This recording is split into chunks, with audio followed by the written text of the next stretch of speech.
States, we have built a common market, strong European economic and unbreakable European spirit. Has it been hard? Of course it has. We have 27 democracies, and the voices in this chamber only underline how many diverse opinions there are in Europe. But what unites us, what must keep uniting us, is our goal to keep our citizens safe.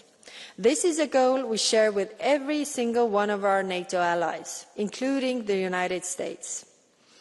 I spoke at the start of Russia's threat to Europe, but Russia poses a 360-degree threat in the world. From helping shield the Assad regime, a use of chemical agents against the Syrian people, to arming and training mercenary forces from Sahel to Sudan, or using its shadow fleet to smuggle weapons to Libya in direct breach of the international arms embargo. Russia is a threat to global security. During the Cold War, the United States and its allies far outclassed the Soviet Union, and it won them the Cold War. Today, against NATO and the EU, Russia doesn't stand a chance. But we must stick together. When NATO leaders meet next week, keeping unity in the alliance is as much as a priority as spending more on defence. Dear President, honourable members, tough times require tough resolve. Europe has always shown this when it needs to, and that is the message we take to the NATO Summit next week. Thank you. Thank you very, very much.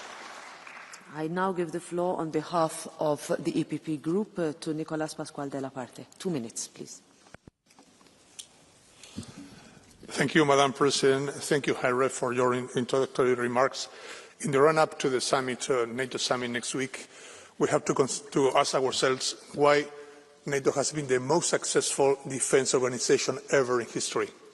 I think that out of three elements. First of all, because we, Europeans and Americans, we share the same principles, we share the same convictions. This is the strength of our relationship. Second, because of the strength and the ability and capability of NATO to adapt to the new realities, the flexibility of the organisation. And third, the unwavering leadership of the US.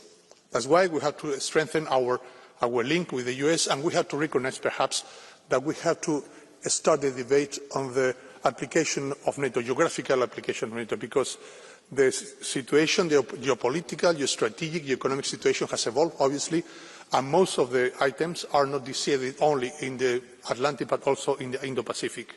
They are interrelated, the Indo-Pacific and the Atlantic. That's why perhaps we should start thinking about extending NATO to like-minded countries around the world and to have a global NATO. Because if we are not if we are not in the right geographical position, we will be out of business very quickly. Concerning the financing, as the High Rep has said, one of the main items of this summit will be the ramping up of the money that we have to put for our common defence. And here it's not only a matter of numbers. We have to decide first which are our main threats and risks. Second, which are the capabilities that we need to have in order to face these risks. And thirdly, but thirdly, not first, how much money we need to finance our capabilities. And that's why I think that we will come to a conclusion that we have to ramp up our effort, to have a fairer burden sharing with the US, but also to identify our capabilities in the near future. Thank you very much indeed. Thank you very much, Mr. Pasquale Della Parte. And now for the S&D Group, Yannis Maniatis, 2 minutes. Αγαπητοί συνάδελφοι, η επικείμενη σύνοδος του ΝΑΤΟ έρχεται σε μια στιγμή όπου οι απειλές για την ασφάλεια της Ευρώπης βρίσκονται στο υψηλότερο σημείο τους. Ο πόλεμος στην Ουκρανία, οι συγκρούσεις στη Μέση Ανατολή, η ανάδειξη νέων περιφερειακών αναθεωρητικών δυνάμεων, όλα αυτά δημιουργούν ένα νέο γεωπολιτικό περιβάλλον. Οι κίνδυνοι πλέον δεν περιορίζονται στις απειλές για μια συμβατική στρατιωτική αντιπαράθεση. Αντίθετα, βλέπουμε αύξηση των υβριδικών απειλών, επιθέσεις σε κρίσιμες υποδομές, ακόμα και στις δημοκρατικές διαδικασίες των κρατών μελών. Την επόμενη εβδομάδα η Σύνοδος Κορυφής του ΝΑΤΟ αποτελεί μια πολύ καλή ευκαιρία για την αύξηση της συνεργασίας Ευρωπαϊκής Ένωσης ΝΑΤΟ, το οποίο παραμένει ασφαλώς από τους βασικούς πυλώνες της συλλογικής μας άμυνας. Στο πλαίσιο αυτό, η ενίσχυση της κοινής αποτρεπτικής δύναμης και της διαλειτουργικότητας είναι απαραίτητα βήματα που θα μας βοηθήσουν στη συλλογική μας άμυνα. Επίσης, είναι απαραίτητο να υπάρχει μια ξεκάθαρη δέσμευση όλων στις προβλέψεις του άρθρου 5 του ΝΑΤΟ, που αποτελεί το θεμέλιο λίθου της συμμαχίας. Παράλληλα, είναι προς το συμφέρον όλων η δημιουργία ενός ισχυρού ευρωπαϊκού αμυντικού βραχίωνα, ικανού να ενεργεί αυτόνομα και συμπληρωματικά με το ΝΑΤΟ, ώστε να παρέχονται οι απαραίτητες εγγυήσεις ασφαλείας στην Ένωση και τα κράτη-μέλη της, στο πλαίσιο του άρθρου 42, παράγραφος 7 της Συνθήκης, και να μειωθεί η εξάρτησή μας από τρίτες χώρες. Τέλος, καθώς αναμένεται να αποφασιστεί η αύξηση του στόχου για τις αμυντικές δαπάνες, θα ήθελα να υπογραμμίσω ότι η αύξηση αυτή δεν μπορεί να γίνει σε βάρος των δαπανών για το κοινωνικό κράτος και την κοινωνική συνοχή. Για μας δεν μπορεί να υπάρχει ασφάλεια χωρίς ισχυρή αποτρεπτική δύναμη που προστατεύει τα κοινά ευρωπαϊκά σύνορα, αλλά και ισχυρό κοινωνικό κράτος που μειώνει τις ανισότητες και προστατεύει τους πιο αδύναμους συμπολίτες μας. Σας ευχαριστώ. Thank you very much, Mr. Maniatis. And now for the Patriots for Europe Group, Harald Wilimski, 1,5 minutes. Danke sehr, meine sehr geehrten Damen und Herren. Wenn man die Debatte hier sich vor Augen führt, hat man mehr den Eindruck, in einer Art Schmalspur-Pentagon zu sitzen und weniger im Europäischen Parlament. Diese EU oder Europäische Gemeinschaft heuer ist doch gegründet worden, um Frieden, Freiheit und Wohlstand zu generieren, um sich nicht als eine Art Militärbündnis zu generieren. Und in diesem Kontext sehe ich es als mehr als positiv, dass heute eine Stimme aus der Slowakei von Ministerpräsident Fico kommt, der sagt, er will den aktuellen Milliardenforderungen der NATO nicht nachkommen und dieses Geld mehr in seine Krankenhäuser und Straßen investiert haben. Genauso wie der ungarische Premierminister Orban sagt, er will Konflikt Russland-Ukraine hier sich als Friedensverhandler betätigen und nicht mitmachen in immer mehr Aufrüstung und immer mehr Sanktionen und den falschen Weg beschreiten. Ich frage mich, was die EU überhaupt zu tun hat in einem gemeinsamen Gipfel mit der NATO. Die NATO hat hier in Europa ein mehr als unrühmliches Bild gemacht. Ich erinnere nur an den Angriff auf die Serben vor gut 25 Jahren. Ich erinnere nur daran, dass die NATO hier mit ihrer völlig überzogenen Expansionspolitik Richtung Osten hier zumindest Mitverantwortung hat dafür, dass es eskaliert ist im Konflikt zwischen den Russen und der Ukraine. Ich appelliere dafür, und ich glaube, das ist der einzig richtige Weg, der auch von der Mehrheit der Bevölkerung mitgetragen werden kann, dass die Europäische Union sich auf ihre ursprünglichen Werte besinnt, alles unternimmt, sich als Ort der Begegnung und des Friedens anzubieten, sich darauf besinnt, aktiv hier Gespräche mit den unterschiedlichen rivalisierenden Parteien zu führen, anstatt hier immer mehr mitzumachen, sich in eine Art kriegerische Entwicklung mit hinein zu involvieren und damit den Menschen alles andere als etwas Gutes zu machen. Danke. Thank you. I give the floor now on behalf of the ECR Group to Alexander Vondra. 2 minutes. Yeah, thank you, Chair. Dear friends, war is at our door. We all know it. And if we strive for peace, and I certainly do, we won't wish it into existence by nice speeches, but we must work hard for it. Trump's America may not always treat us kindly, but those are the rules of the game now, and we would better learn to play accordingly.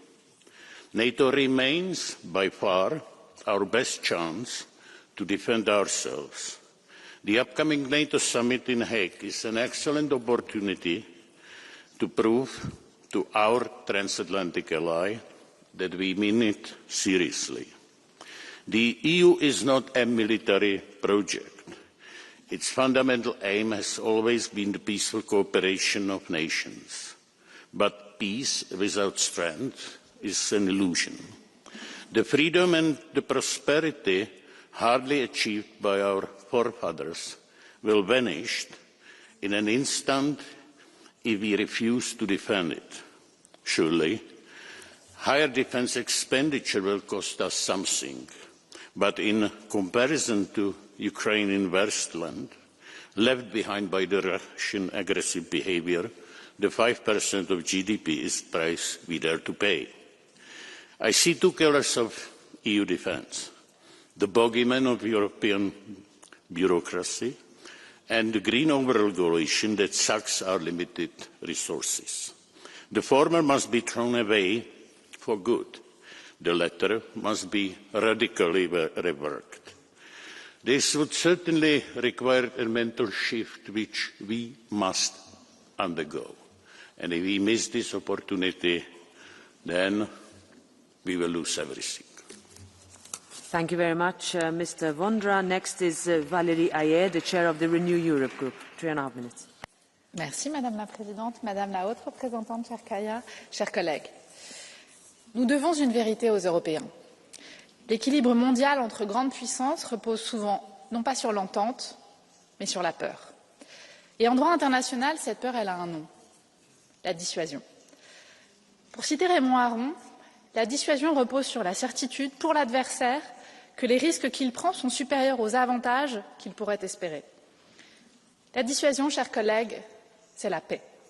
C'est la garantie de l'équilibre des puissances. Or, pendant des décennies, l'Europe a nié cette réalité. Elle l'a même sous-traitée aux États-Unis, à l'OTAN, avec une forme de naïveté stratégique coupable. L'article 5, cette promesse de la défense collective, c'était toujours les autres. Ce n'était jamais nous. Aujourd'hui, chers collègues, les conséquences de cette attitude nous rattrapent. Nous n'avons pas seulement sous-investi dans notre défense, nous avons occulté la possibilité d'être de nouveau sous la menace d'une armée étrangère. Et nous y sommes. Nous avons vécu dans la certitude que les dividendes de la paix ne cesseraient jamais. Le 24 février 2022 a été un choc intégral. Nous n'étions pas prêts.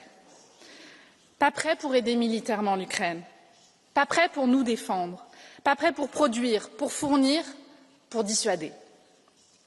L'OTAN, chers collègues, est le pilier le plus puissant dont les alliés disposent aujourd'hui, avec sa posture double de réassurance et de dissuasion. Or, le partage du fardeau a été déséquilibré depuis la fondation de l'Alliance. Et ce partage ne peut plus rester une promesse sur papier. Il doit devenir enfin une réalité. Pas pour faire plaisir à Donald Trump, non. Pour notre indépendance, pour notre sécurité, pour la sécurité des Européens. Et fixer un chiffre, c'est un pas évidemment important. Aller vers les 5%, c'est la bonne direction.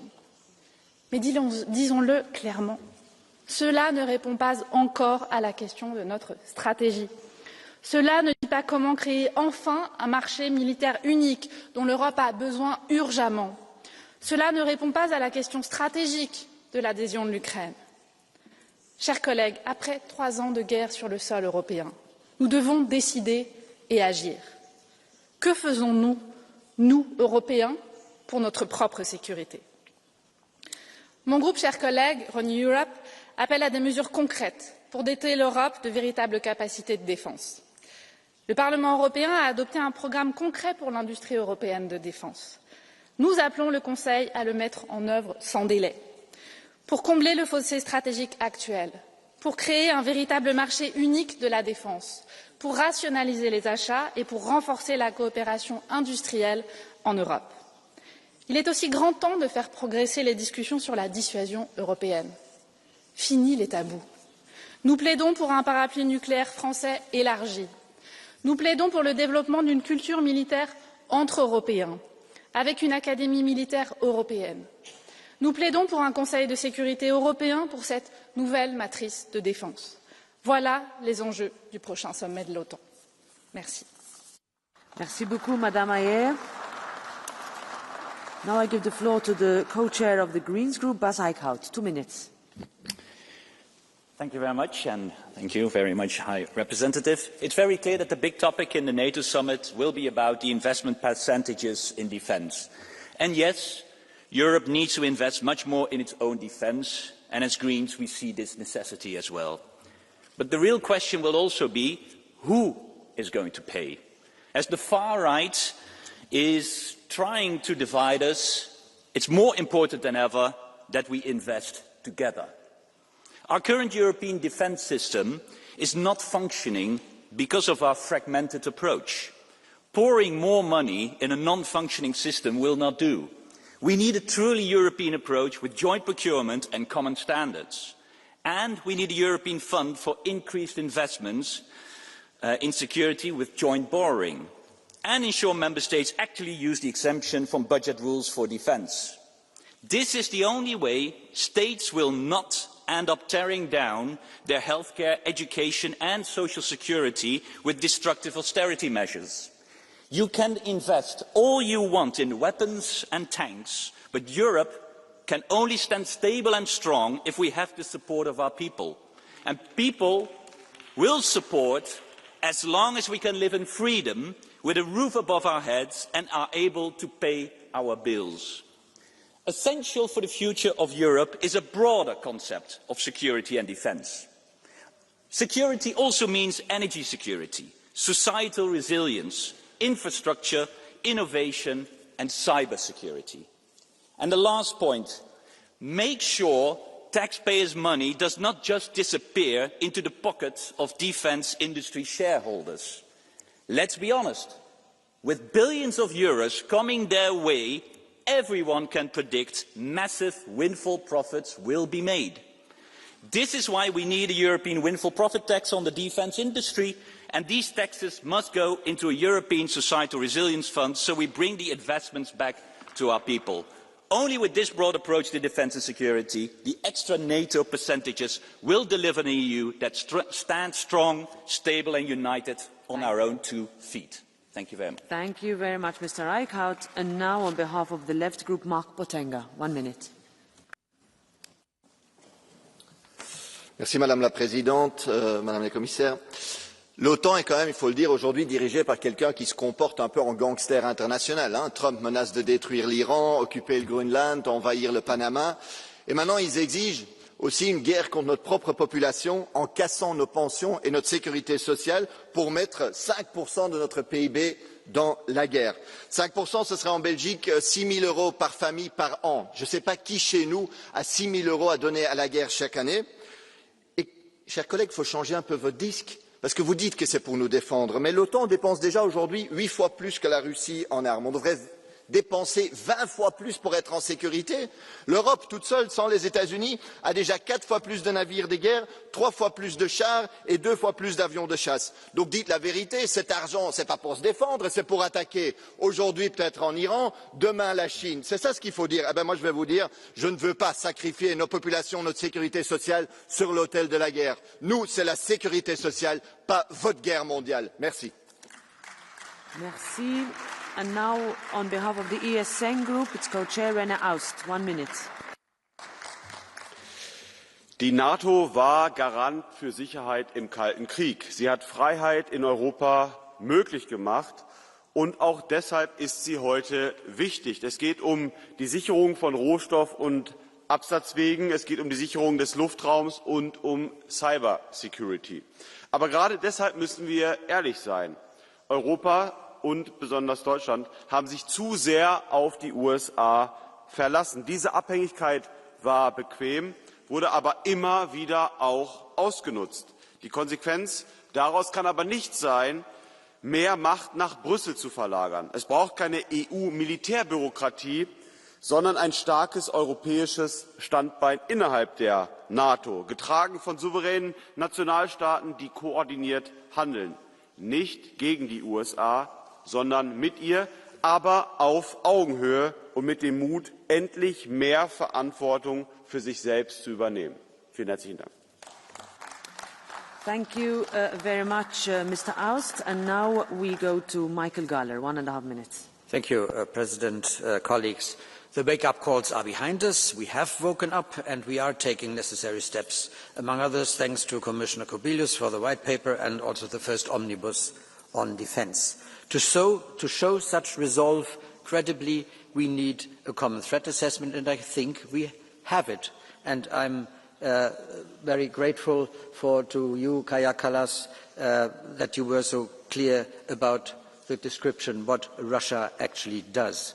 And the German, Hungarian and Slovak-speaking Putinists will not prevail, I'm quite sure about that. This summit will be crucial for our future security.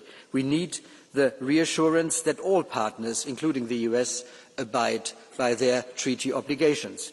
We are a value-based alliance, but that means also that we need to share the responsibility, and that also means the cost. We Europeans need to contribute more, and we will.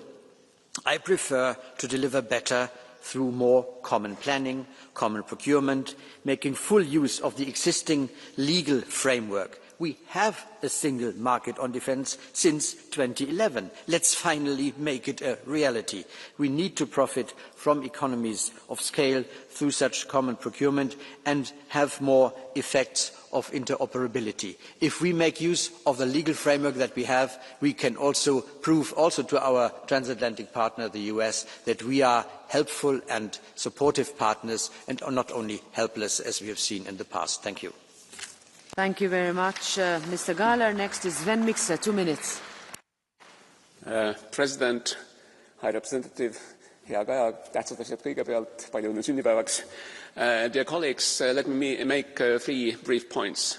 First, about defence spending. I think it's absolutely imperative that our leaders at NATO Summit agree on substantially increasing our defence spending. But when this agreement has been reached, implementation is key. I vividly remember NATO Wales Summit of 2014 when agreement was reached to ramp up defence spending to 2% of GDP, and now fast forward 11 years, more or less 2/3 of the members have met that commitment. So implementation is key. Also, I think we need to avoid a situation whereby our leaders meet around the NATO table and make a pledge, and then a few weeks later they meet around EU tables and act as if they have never heard about that pledge. Let's be honest, this has happened in the past. So there needs to be a unity of effort between our two organizations. Second, I don't think that anyone of us can or could call the NATO summit a success unless a strong pledge is made to continue and indeed increase our support to Ukraine. This is the outstanding security crisis, and we must meet this challenge. And finally, I think it's imperative that NATO remains a values-based alliance, an alliance where every member state sees mutual defence of fellow democracies as their own vital national security issue, that we do not allow the alliance to morph into a purely transactional organisation where security of fellow members is seen as a service to be provided for cash. Thank you. Thank you, Mr. Mixer. Next is Jean-Paul Garot, 2 minutes. Merci, Madame la Présidente. Le sommet de l'OTAN qui se tiendra ce mois de juin doit nous permettre de rappeler quelques points essentiels. Je m'attacherai à l'un d'eux concernant l'Ukraine. Dans un contexte de guerre prolongée entre la Russie et l'Ukraine, certaines voix s'élèvent encore pour demander son adhésion à l'Alliance. Je le dis avec clarté, l'Ukraine ne doit pas devenir membre de l'OTAN. Ce n'est pas que le peuple ukrainien, valeureux et meurtri, ne mérite pas notre appui, bien au contraire. Mais cet appui, qu'il soit diplomatique, logistique ou humanitaire, n'exige nullement une adhésion formelle à l'OTAN, car celle-ci ouvrirait mécaniquement la porte à un affrontement direct avec la Russie, engageant au titre de l'article 5 du traité de l'Atlantique Nord l'ensemble des membres de l'Alliance dans un conflit généralisé. Sommes-nous réellement prêts à cela? Sommes-nous pleinement conscients des conséquences dramatiques qu'un tel engrenage ferait peser sur nos peuples? Il faut maintenir une ligne rouge. L'OTAN ne peut pas devenir un instrument d'extension aux frontières russes. Ne tombons pas dans la provocation permanente dont les conséquences pourraient être terrifiantes. J'ai plus peur de nos propres erreurs que des plans de nos ennemis, prévenait Périclès. Ni aujourd'hui ni demain, l'Ukraine ne peut et ne doit rejoindre l'Alliance. L'escalade n'est pas une stratégie, c'est un enchaînement fatal pour nos peuples. En parallèle, il est grand temps que l'Europe redéfinisse sa place au sein de l'OTAN. Depuis trop longtemps, nous sommes les supplétifs de la puissance américaine. Or, les intérêts des États-Unis ne coïncident pas toujours avec ceux des nations européennes, et le retour de Donald Trump le démontrent semaine après semaine.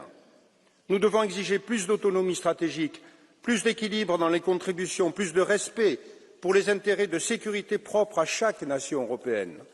La France, forte de sa dissuasion nucléaire, de son industrie de défense et de son héritage diplomatique, doit montrer la voie. Ce n'est pas dans une soumission aveugle aux États-Unis que nous préparerons la paix, mais dans une Europe des nations puissantes, souveraines, enracinées. La lucidité doit primer sur l'idéologie. L'intérêt des peuples exige sang-froid, fermeté et responsabilité. Je vous remercie. I give the floor next to Adam Bielan. 2 minutes. Madam President, Madam High Representative, the upcoming NATO summit in The Hague will be a defining moment for the alliance's credibility and Europe's security. For us, on NATO's eastern flank, we know too well that NATO is and should remain the irreplaceable shield of our freedom and our security, as well as the strongest deterrent against those who seek to undermine peace in our region. Today, we face a dramatically changed security environment, from Russia's never-ending bloodthirst in Ukraine to the escalating crisis in the Middle East and a renewed axis of autocracies. In light of this, NATO's upcoming summit must reaffirm our commitment to the founding principles of our alliance. Sovereign nations that unite to guarantee each other security in a credible manner. As such, raising defence spending, strengthening armed forces and accelerating capability development have been urgently needed. The ECR Group fully supports upcoming talks during the summit to 5% of GDP in defence spending by 2035. Europe must share a greater responsibility for its own defence, work on a more equal footing with the US and take part in its own deterrence. This will be a timely opportunity to engage with all involved actors and identify solutions for scaling up production, strengthening interoperability and driving defence innovation. Last, the ECR Group will always stand with Ukraine and NATO and uphold the values that define the transatlantic alliance. Ukraine continues to fight not only for the sovereignty, but for the rules-based international order that has been protecting Europe for decades. Victory for Ukraine must remain NATO's strategic objective. Thank you. Thank you very much. Next is Dan Barna. 2 minutes. Thank you, Madam President, Madam High Representative. Next week in The Hague, our leaders will gather for a pivotal NATO summit shaping the future of European security in an era of unprecedented challenges. The long peace we have taken for granted was not a lucky chance. It was the product of vigilance and strength. For years, we spoke of 2% of GDP for defence as an ambition. Today, in the face of blatant aggression on our continent, it is a dangerously low baseline. We must look beyond it. Let us be clear-eyed and courageous. We must chart a realistic course towards 5% of GDP for our collective defence. This is not a matter of choice. It is the premium we must pay for the freedom and the cost of deterring those who wish us harm.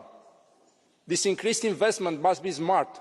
It must be coordinated. For too long, our national defence efforts have been fragmented, leading to duplication and inefficiency. It is time to build a true, powerful and coherent European pillar within the NATO alliance. This meant joint procurement, shared capabilities and seamless interoperability. A stronger Europe makes for a stronger alliance. To achieve this, we must unleash the potential of our own defence industrial base. We must slash the suffocating bureaucracy that slows down procurement and prevent innovative small and medium-sized enterprises from contributing. We need a regulatory environment that fosters speed, scale and cross-border collaboration. Finally, as we build this renewed strength, we must deepen our engagement with our allies in the United States. A more self-reliant Europe is not a rival to the United States. It is the credible, capable and reliable partner they need. Let the message from this Parliament to the summit in The Hague to be ambiguous. We are united, we are resolute and you are ready to do what is necessary to defend our people, our values and our peace. Thank you very much, Mr. Barna. Next, Martins Stakis. 1.5 minutes. Thank you, Madam President. Dear colleagues, our threat has one clear name, it's Russia. And that's why NATO countries have to do more than just spend. And Ukraine is leading by example with a courage, with strategy and refusal to back down. We all saw what Ukraine achieved when it reached deep into Russian territory and destroyed the very bombers that had been terrorizing its cities and people. Most of us cheered, but not all. Some here traveled to Moscow to cheer with the aggressor, and some still attend events that twist truth and excuse the war crimes. The rest understand the stakes, but one-size-fits-all defense strategy will not gonna work. It's time to focus. If one house is on fire, you don't split firefighters across the whole neighborhood. You concentrate resources where the threat is the greatest, and in this case it's the eastern flank. It's not about building 1,000 tanks that stay parked in Western Europe. It's about sending 100 tanks where they are needed, where Europe's security is truly tested. To protect Europe's future, we must invest in Baltic defence line and support all frontline countries. This is smarter and cheaper than spreading resources across all countries. Defending Europe means defending the most vulnerable edge, Europe's border with Russia. That must be our shared mission. Thank you. Thank you very much, Mr. Stakis. Next is Özlem Demirel. 1 minute. Dankeschön, Frau Präsidentin. Die Welt brennt schon. Gaza, Ukraine, Sudan. Kriege und immer mehr bewaffnete Konflikte. An jeder Front mit dabei, Waffen made in der EU. Und als ob das nicht reicht, schreit man jetzt nach noch mehr Kriegsgerät. Beim kommenden NATO-Gipfel wird ein Ziel von 5% des BIP für Rüstung beschlossen und mehr Soldaten. 5% hört sich wenig an, es sind aber Gigasummen. 1 Milliarde Sekunden sind 30 Jahre, liebe Kolleginnen und Kollegen. Und Sie fordern nicht 1, nicht 100, sondern Frau von der Leyen will bis zu 1.000 Milliarden Euro für Waffen ausgeben in den kommenden Jahren. Im Vergleich dazu sagt die UN, dass man etwa 40 Milliarden Euro bräuchte, um den Hunger weltweit zu stillen. 40 Milliarden Euro, das wollen Sie nicht beschließen. Nicht mehr Geld für Bildung, nicht mehr Geld für Gesundheit, sondern für Waffen. Waffen und Schulden, die dann kommende Generationen möglicherweise auslöschen können. Sie behaupten, die NATO wäre ein Wertebündnis, ein Verteidigungsbündnis. Das ist ein Märchen, an das kein Kind mehr in dieser Welt glaubt. I give the floor next to Milan Urik. 1 minute. Pani eurokomisárka Kallas, všetci vieme, že ste známa svojou fanatickou protiruskou nenávisťou, ale aj tak sa čudujem, že máte odvahu prísť sem a pýtať od občanov prakticky zdvojnásobenie výdavkov na obranu, na zbrane, na rakety, na samopaly. V čase, keď Európsku úniu predbiehajú štáty BRICSu v hospodárskom raste prakticky všade vo svete, v čase, keď európski občania musia čeliť rekordnej konsolidácii a zdražovaniu, tak vy prídete s geniálnym nápadom, aby sme dali 2-krát toľko peňazí na zbrane. A vyžmýchali z ľudí, čo sa ešte dá. No, s týmto rozhodne súhlasiť samozrejme nemôžeme. A mňa by zaujímalo, a povedzte to nahlas, že proti komu majú byť všetky tie zbranie namierené. To treba nahlas ľuďom povedať. Povedzte mi nahlas, kto má s všetkými tými zbraňami ísť bojovať, lebo vaši synovia, priatelia, to nebudú. Vy by ste si prví vybavovali pre nich výnimky. A povedzte mi nahlas, kto všetky tie zbrojné výdavky zaplatí. Takže z týchto dôvodov my samozrejme, že nemôžeme podporiť navýšenie výdavkov na zbrojenie, keď to má ísť na úkor životnej úrovne. Thank you very much. I give the floor now to Ruth Firmenich. 1 minute.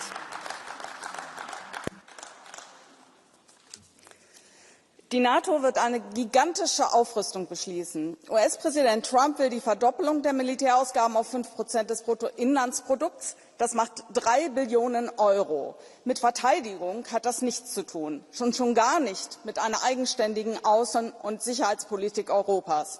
Das Steuergeld, das die EU in die NATO pumpt, dient einzig der globalen Hegemoniepolitik der USA. Während Europa den US-Stellvertreterkrieg gegen Russland allein fortsetzen soll, führen die USA mit Israel nun einen Angriffskrieg im Nahen Osten und wollen im Indopazifik auch noch China herausfordern. Für Europa bedeutet die Aufrüstung sozialen Krieg gegen die eigene Bevölkerung. Allein Deutschland soll künftig seinen halben Haushalt 225 Milliarden Euro für Rüstung aufwenden. Übrigens mehr als Russland derzeit insgesamt ausgibt.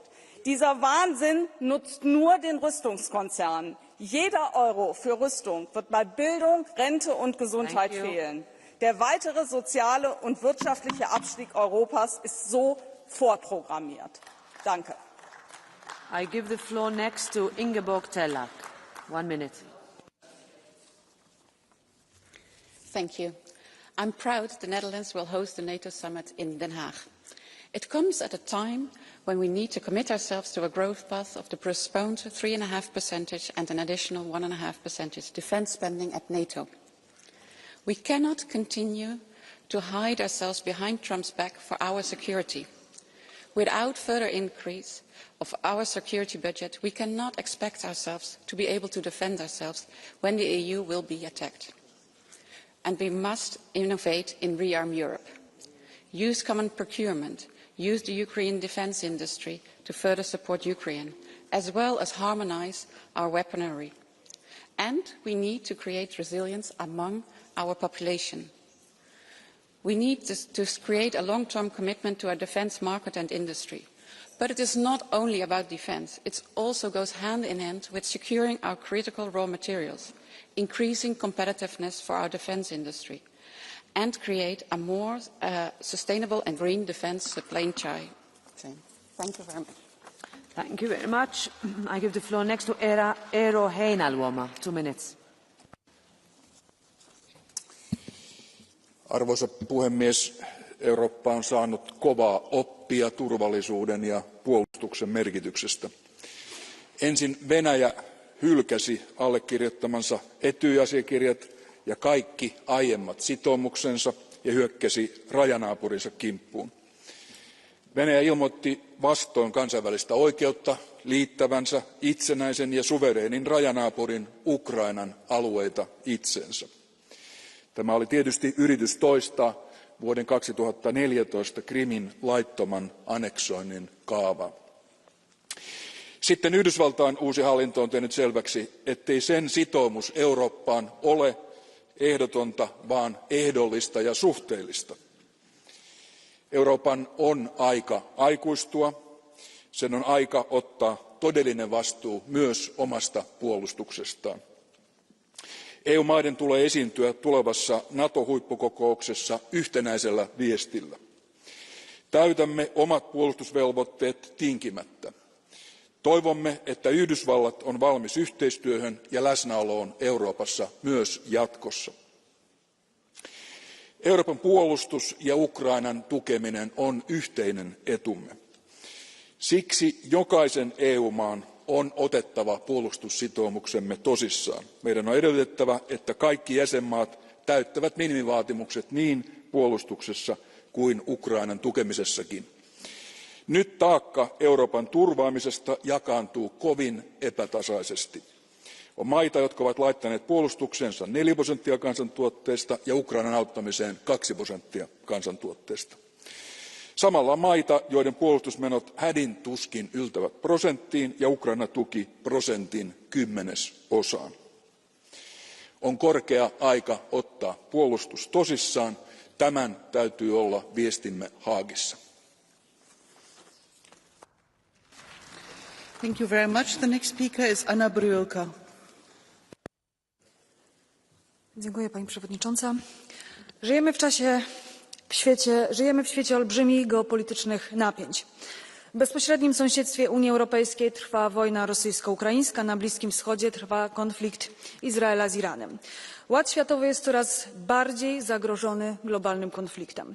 Tymczasem Unia Europejska kolejny raz doszła do wniosku, że to najlepszy czas na to, aby pod płaszczykiem tego zagrożenia federalizować się i wprowadzić mechanizm finansowy, którego finalnym beneficjentem będą Niemcy. To cyniczna gra przewodniczącej von der Leyen, która jeszcze nie wytłumaczyła się z afery Pfizera, a dziś chce arbitralnie decydować o uzbrojeniu krajów Unii Europejskiej. My, Polacy, jako naród szczególnie doświadczony rosyjskim imperializmem, od lat zbroimy się na potęgę i przeznaczamy blisko 5% PKB na obronność. Kiedy Niemcy pompowali rosyjski gaz, my dywersyfikowaliśmy źródła energii. To jest jedyna droga dla Europy – zbroić się oraz budować swoją niezależność energetyczną i gospodarczą. Unia Europejska jednak w tym przeszkadza, forsując zabójcze dla gospodarki i energetyki regulacje klimatyczne. Obronność nie może być kolejnym sektorem, w który wkracza brukselska biurokracja. Wszystko, czego dotknie się Komisja Europejska, kończy się katastrofą.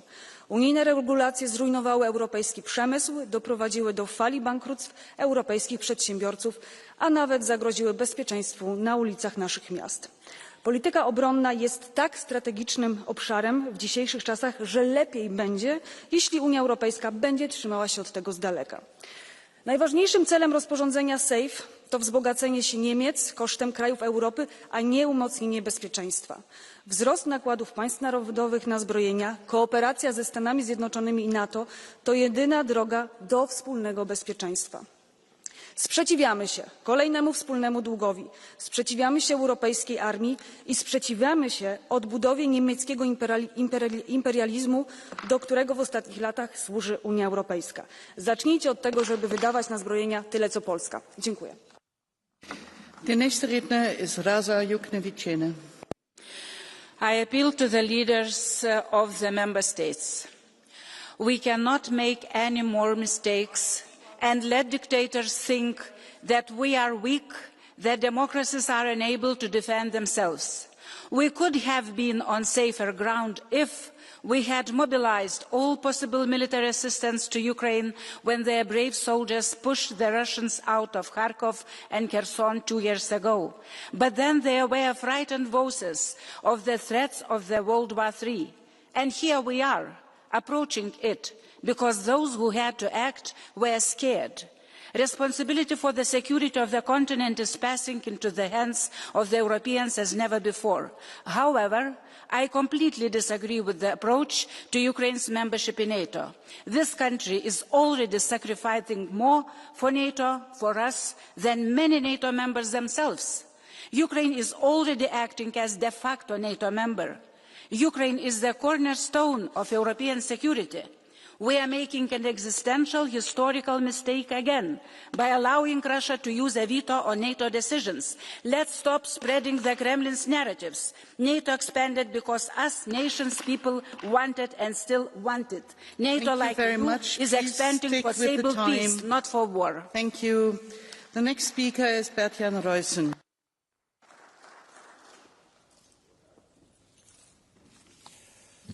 Dank u wel, voorzitter. Beste collega's, wat hebben we de afgelopen decennia in Europa veel naïviteit gezien. Na de Koude Oorlog meenden velen dat de dreiging aan de Europese grenzen definitief voorbij zou zijn. Lidstaten verwaarloosden hun defensie en sukkelden langzaam maar zeker in slaap. Tot Europa abrupt wakker werd geschud door de Russische inval in Oekraïne. Opeens stond de NAVO als hoeksteen van ons veiligheidsbeleid weer volop in de belangstelling. Ze was al die jaren niet weg geweest, maar de NAVO was in Europa helaas zeer ondergewaardeerd geraakt. Voorzitter, de toegenomen dreiging vereist een goede krijgsmacht. Iets waar mijn partij al jarenlang voor pleit. Waarbij we ons realiseren dat je een gedegen langetermijnstrategie nodig hebt om de opgebouwde achterstanden weer weg te werken. Ik roep de lidstaten daarom op om tijdens de komende NAVO-top een krachtig commitment te tonen voor het versterken van onze defensie. De defensiebudgetten moeten fors omhoog. Maar laten we ons niet blind staren op het 5%-doel. We moeten een strategische benadering kiezen met het NAVO-programma voor defensieplanning als leidraad. En de landen moeten helder in kaart brengen welke militaire capaciteiten nodig zijn. En de capaciteitsopbouw moet vervolgens goed worden verdeeld over de lidstaten. En daarbij moeten we zorgen voor robuuste, financiële dekken via de nationale begrotingen en niet via risicovolle Europese leningen. Dank u wel. The next speaker is Petras Austrevicius. Madam Chair, dear Kaya, happy birthday and strength. Dear colleagues, clearly, the forthcoming NATO summit in The Hague will not be a mere celebratory meeting. It must address issues of collective security of the utmost importance. We must ensure the safety and unconditional security of our societies and population. Security comes at a price, but peace is priceless. Although NATO's decision in 2014 to increase defence spending at 2% is not yet fully implemented by a third of members, it is insufficient today. A new benchmark of 5% for defence spending is urgently needed in order to bolster allies' defence capabilities. NATO is a defence and security alliance that poses no threat to peaceful neighbours. But we cannot submit to Russia's provocations, such as calls for NATO forces to withdraw from the Baltic states or demands regarding Ukraine's surrender. Russia and its allies and enablers are creating security chaos and challenges. That's why we are far from all the provocations we might see. And NATO's response must be proportionate and preemptive. Clearly, NATO members in Europe must make a significant defence commitment and to do so immediately. All EU member states must be creators of security, but not only consumers. My main anticipation and call for the NATO summit in The Hague is that it will demonstrate our unity and set ambitious actions to ensure our security and deter any further provocations by Russia or its followers. Thank you. Thank you very much. The next speaker is Sebastião Bugalho. Madam President, Madam Commissioner, a Cimeira da NATO no final do mês revelará duas coisas. A capacidade da Aliança resistir a uma nova realidade e a capacidade dos seus membros cumprirem com as metas acordadas entre si. Como europeu, acredito que corresponderemos a ambas. Como português, vindo do Estado-membro mais distante da guerra, reafirmo aqui o compromisso de um governo que cumprirá os 2% de investimento em defesa até ao final do ano e que não abdicará de cumprir o acordado nesta Cimeira. Senhora Presidente, hoje é cada vez mais claro que o investimento em defesa é a forma mais urgente de solidariedade europeia. Aqueles que têm o Estado Social como prioridade sabem, não haverá serviços públicos sem defesa. Aqueles que têm o crescimento como prioridade percebem, não haverá economia sem defesa. Aqueles que têm as fronteiras como prioridade compreendam, não haverá segurança interna sem defesa. Hoje, há médicos europeus que estudam medicina não com batas, mas com coletes à prova de bala. Há unidades hospitalares construídas não nas nossas ruas, mas debaixo do nosso chão. A escolha é, portanto, simples. Ou investimos em conjunto ou falharemos um por um. Cumpramos em conjunto. Muito obrigado. Thank you very much. The next speaker, die nächste Rednerin ist Hanna Neumann. Bitte schön. Für Minute 30.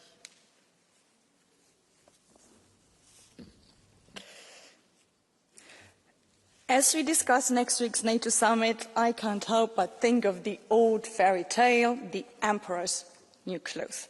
A vain ruler parades around in invisible garments, and everyone nods along too afraid to point out the obvious. Welcome to The Hague 2025. Enter Donald Trump, Emperor extraordinaire, complete with 19th century parades and self-glorifying AI videos. The summit lasts just one day, because that's his attention span. Everything carefully choreographed so he won't be bored or worse, offended. No talk of climate, gender, disinformation. Too risky. Real security threats. Too complex. Instead, capitals around the alliance are caught in a bidding war over percentages. Simple numbers may be Trump's favorite dress, but they for sure won't make us safer. And while we all tailor new imaginatory suits of statistics to flatter the emperor, hybrid attacks, military conflicts, climate risks and authoritarian threats only grow. Yet, no one dares to lift the wheel and say, he's actually not wearing any clothes. Dear colleagues, we don't need kings, we need security. If the ruler from Washington needs to be told that he wears the best of all dresses, Fine. But let's make sure that before all, we need a dress of real security for our citizens and our friends in Ukraine. Very much. The next speaker is Merja Kyllönen.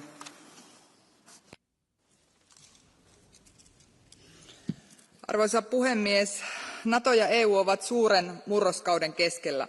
On helppoa sanoa, että lisätään tietty prosenttimäärä puolustukseen. Sitä ei kuitenkaan pidä tehdä ilman valmistelua ja yhteistä tilannekuvaa, jossa myös linjataan, mihin ja minkälaisiin toimiin rahoitusta konkreettisesti tarvitaan. Turvallisuus on puolustuksellisen valmiuden lisäksi energiaomavaraisuutta, ravintoomavaraisuutta, kestävää yhteiskuntapolitiikkaa, jossa koulutus, työmahdollisuudet ja arjen palvelut turvaavat hyvinvoivat ja henkisesti vahvat ihmiset. NATO on ennen kaikkea sotilasliitto, jota EU ei ole. On totta, että Naton kautta monet puolustuspoliittiset elementit osuvat myös EUn tontille, mutta meidän ei pidä lähteä kilpailemaan siitä, kuka on eniten kovan sotilaallisen toiminnan puolella. Turvallisuus on huomattavasti sotilaallista ulottuvuutta laajempi kokonaisuus. EU kykenee itsenäisesti vahvistamaan niitä elementtejä, joita myös NATO tarvitsee. Esimerkiksi ympäristö, huoltovarmuus ja teollisuuspolitiikka ovat osa-alueita, joissa EUlla on merkittävästi toimivaltaa ja NATOlla ei. EU voi järkevästi toimimalla vahvistaa myös NATOa, sillä meillä on ne elementit, jotka tuovat tämän tuen. Kiitos. The next speaker is Pekka Toveri. Madam Secretary, dear High Representative, dear colleagues, we all know that the threat of Russia is acute and that time to prepare our defence is short. We also know that we are too weak and need to be stronger. Some people claim that investing more to our defence will ruin our welfare. That is a clear lie. NATO countries used before the end of the Cold War for decades around 4% of their GDP to defence, some even more. Germany used to have 2,500 main battle tanks plus 1,500 in reserve. Now they have less than 300. Holland had 450 tanks, now zero. But still NATO countries were able to build the base of the Western welfare system we all enjoy today. To say that we can afford to invest to our defence is a lie. We can do both defence and welfare as long as we are wise and focused on how we use our money. What we can't afford is to lose thousands of people and rebuild our societies if our deterrence fails. Russia is an aggressive imperialistic dictatorship which will threaten Europe even after Putin is gone. Now it's time to be strong, not weak. Si vis pacem, bara appellum. The next speaker is Elio Di Rupo. Madame la haute représentante, mon pays, avec une industrie de la défense solide, tant en Wallonie qu'en Flandre, s'engage pour une Europe de la défense qui serait renforcée, y compris par un effort budgétaire accru. Mais je veux être clair, moi je veux la paix et pas la guerre. Le monde vacille en Europe, la menace militaire, il faut le dire, est aussi une menace morale. Si nous nous affaiblissons, ce sont aussi nos valeurs qui sont en danger, valeurs de liberté, égalité homme-femme, la protection des minorités.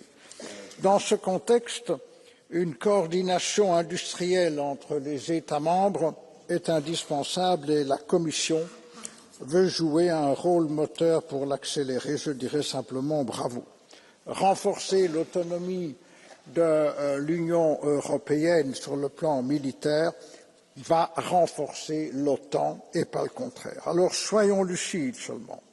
Tous les États membres ne pourront pas consacrer 5% de leur PIB à la défense. On l'a dit pour les Belges, ça représente 6 000 € par habitant. Il y a aussi d'autres priorités, la santé, la lutte contre la pauvreté, l'emploi, le pouvoir d'achat. Et enfin, Madame la haute représentante, je suis convaincu qu'en 27, on n'y arrivera pas. Et je crois qu'il faut prendre exemple sur Schengen ou sur la zone euro, avancer avec un noyau de pays et laisser la porte ouverte aux autres pays. The next speaker is Roberto Vanacci.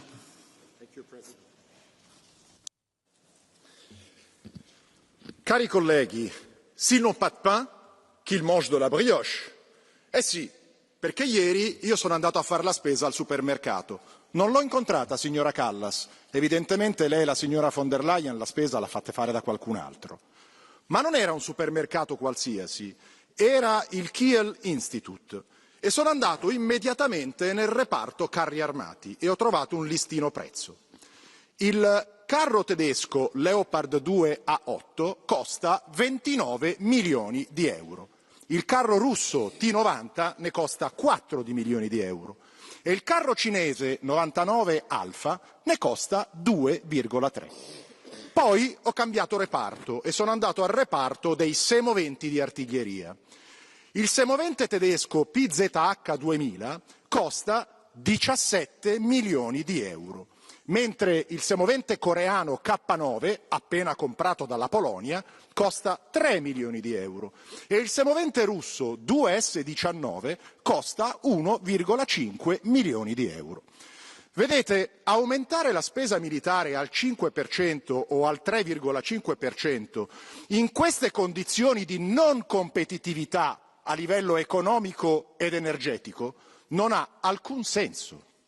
Ma queste condizioni non sono cadute dal cielo, ma sono figlie delle politiche scellerate di questa Europa a trazione socialdemocratica degli ultimi 20 anni, che lei, signora Kallas, sostiene e che la sua Presidente e che la sua Commissione continuano a sostenere. Signora Kallas, ci vada al supermercato ogni tanto e li guardi i prezzi, come fanno tutti i cittadini europei, che 250 anni fa non ne hanno voluto sapere di mangiare delle brioche al posto del pane e che oggi non vogliono sentir parlare chi al posto del pane vuole dar loro dei cannoni. The next speaker is Sebastian Tinkinen.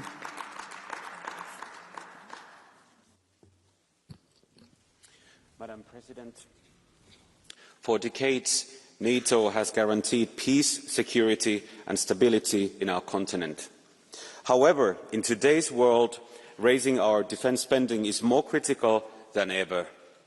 Europe has underinvested in its defence for far too long. We can't speak of autonomy, deterrence or stronger NATO unless we are willing to pay for it. We must be ready to face it. NATO's 2% of GDP target for defence spending is no longer enough. A stronger and better equipped European defence strengthens NATO, our own continent and the global security. The transatlantic bond needs to be unwavering, but we must take responsibility for our own defence spendings. Security is not an exception. Like anything else, it must be paid and protected. Thank you. Thank you very much. The next speaker is Wouter Beke.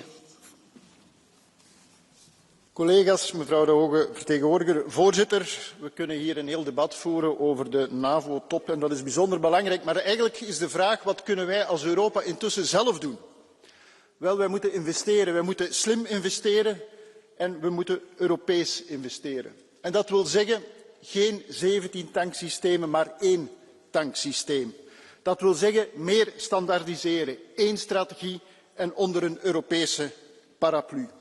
Die Europese aanpak die kan ons 60 miljard euro aan efficiëntiewinsten bijbrengen. Dat is de grootte van het budget van defensie in Frankrijk op dit ogenblik. Europese veiligheid is onze verantwoordelijkheid, maar het gaat over taxpayers' money ook. En dus, Europese veiligheid is Europese defensie. De top in Den Haag vindt plaats in Den Haag. In Den Haag waar dat in 1948 Winston Churchill opriep om te komen tot een Europees leger. De meest efficiënte verantwoordelijkheid, de meest efficiënte manier om onze veiligheid te garanderen is om die woorden van Churchill in de praktijk te brengen. Ik dank u. Thank you. The next speaker is Dan Nika.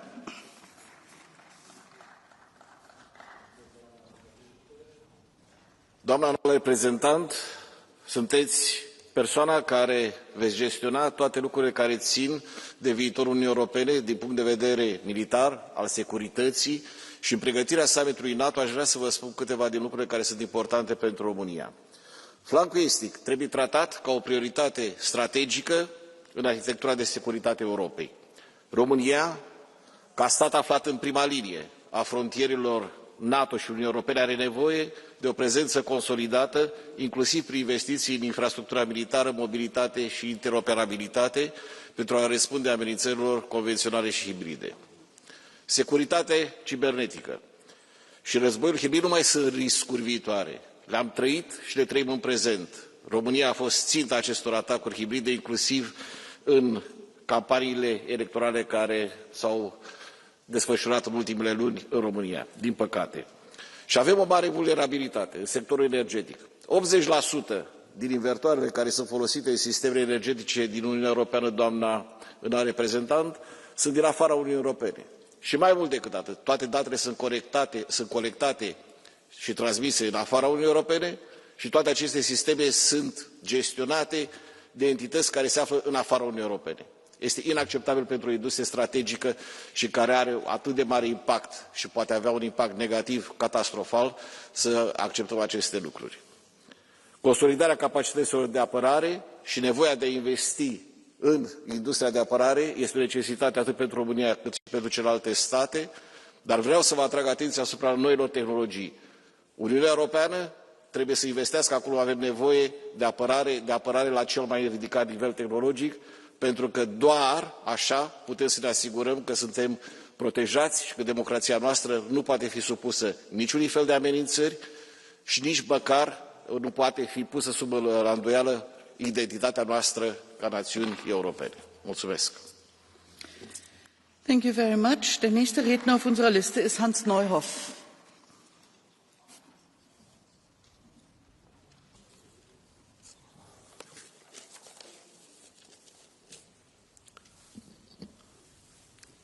Die EU ist im Begriff, Opfer ihrer eigenen Propaganda zu werden.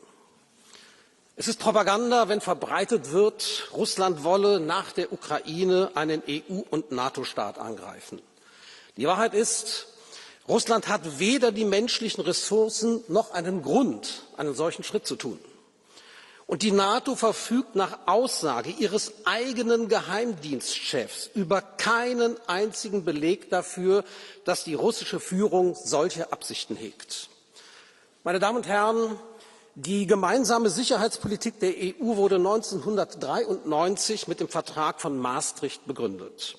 Trotzdem ist die EU heute kein sicherheitspolitischer Akteur, der von den Großmächten ernst genommen würde. Der Glaube, man könne das nur durch hektische Aktivität ausgleichen, ist illusorisch. Eine sicherheitspolitische Selbstständigkeit der EU ist bis auf Weiteres nicht absehbar.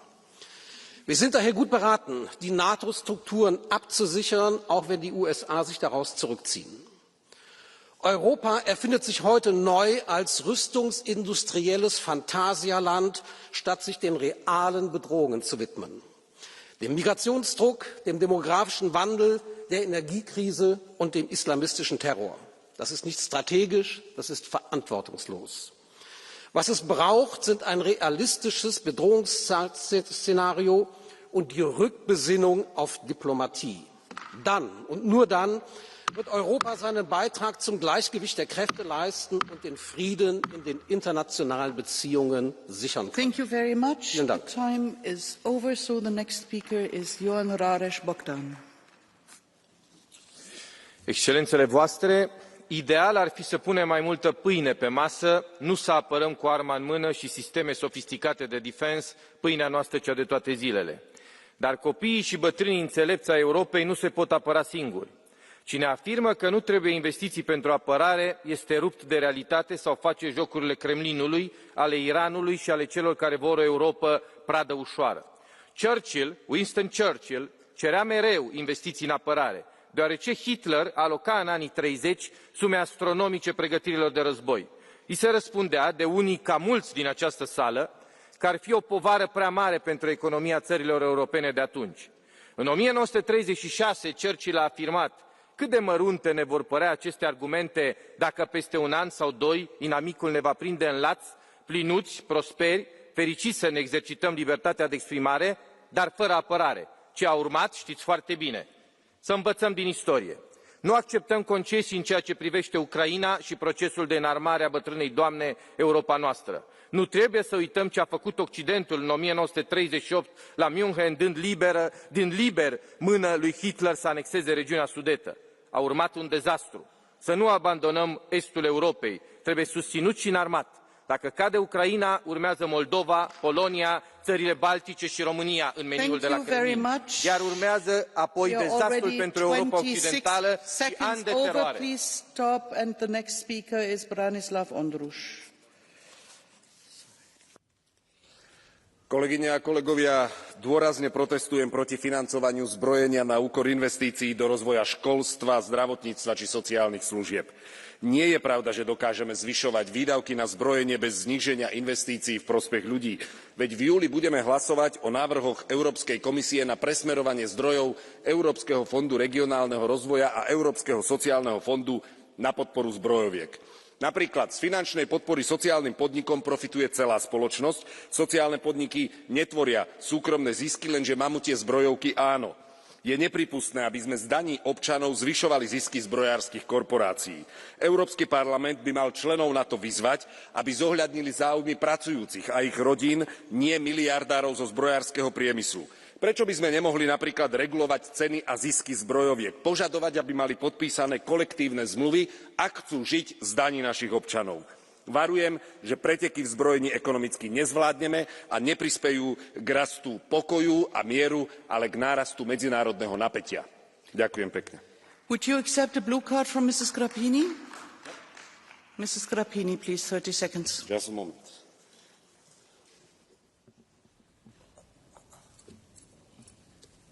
Ok. Ați spus în intervenția dumneavoastră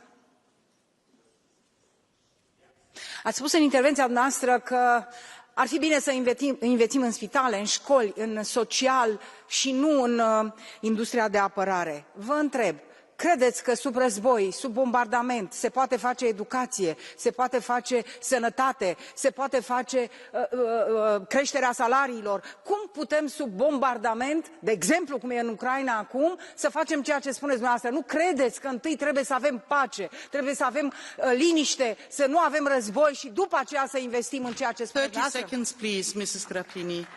And the answer also 30 seconds.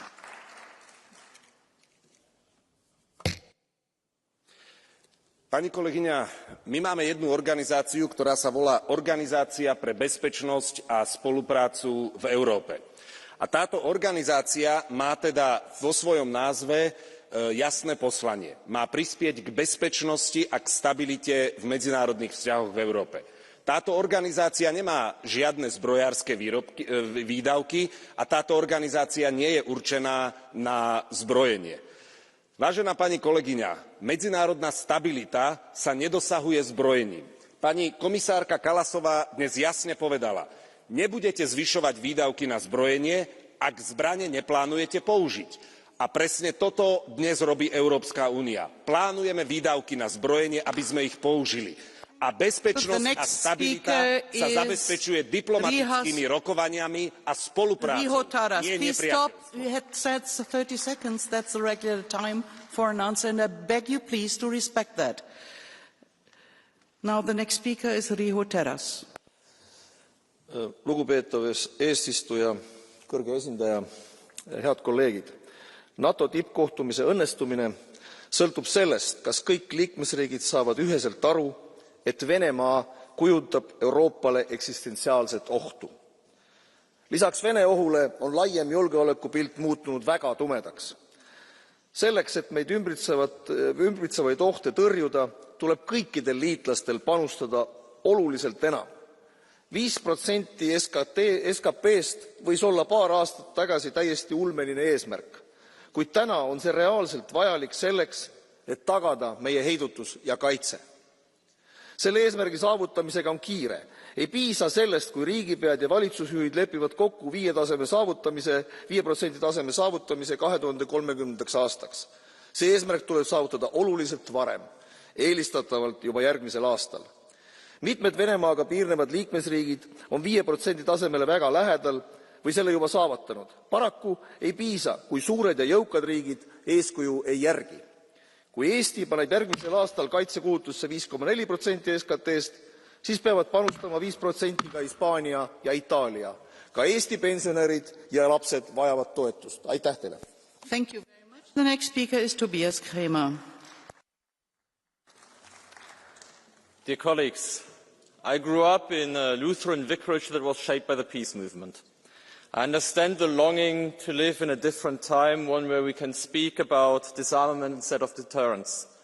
I too would sometimes prefer to live in a different time. But colleagues, we don't. The post-war leader of the SPD, Kurt Schumacher, once said that politics begins with the recognition of reality. And reality today is stark. Europe faces the most serious threat to our safety in a generation. Putin is rearming on a massive scale, and his sights are not only set on Ukraine, he wants to test NATO, break apart the EU, and erode our democracies from within. He has made that clear time and time again, and he is preparing to act not in the far distant future, but in this decade. And why? Not because he's scared of NATO. Putin actually thinks that NATO is weak, and that's actually part of the problem. But what Putin is afraid of is our way of life, because successful, free and democratic societies expose the lies that his rule is built upon. And that is why we are already subject to his hybrid warfare.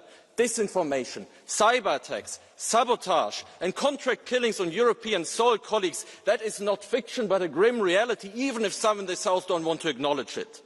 Colleagues, the people of Europe rightly expect us to protect their safety. And that is why it is good that NATO leaders are meeting in The Hague. And it is good that we are mobilizing more resources. But let me be clear. Drones and tanks are not enough. What ultimately makes our society strong is the social cohesion they are built upon. That is what Putin fears, and that is what he targets. So let us embed our defence spending in a broader security strategy, focus on infrastructure, on resilience, and on the social fabric and solidarity that make our societies worth defending in the first place. Thank you. The next speaker is Jaak Madison.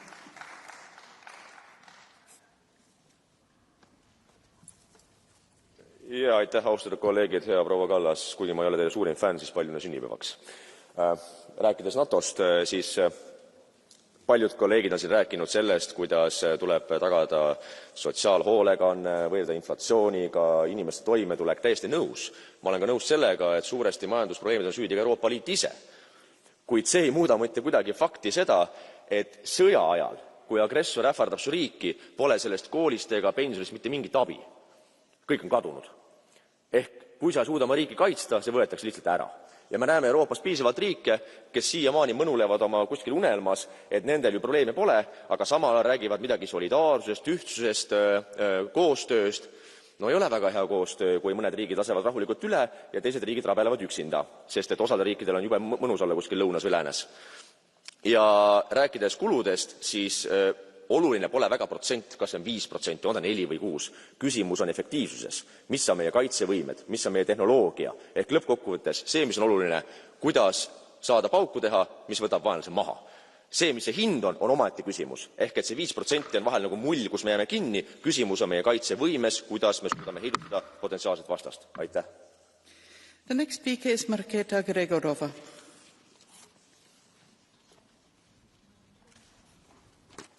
Dear colleagues, dear High Representative, whether we end up spending 3 or even 5% of our GDP on defence, the core principle must remain the same. We have to spend it on what we actually need. It's not just about more money, it's about smarter money. Due to high costs, poor coordination and low efficiency, we don't get the military capability we should for what we spend. Throwing more money at broken systems will not protect us.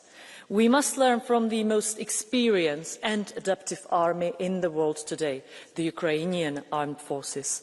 They have shown how to do more with less, how to be agile, innovative and focused.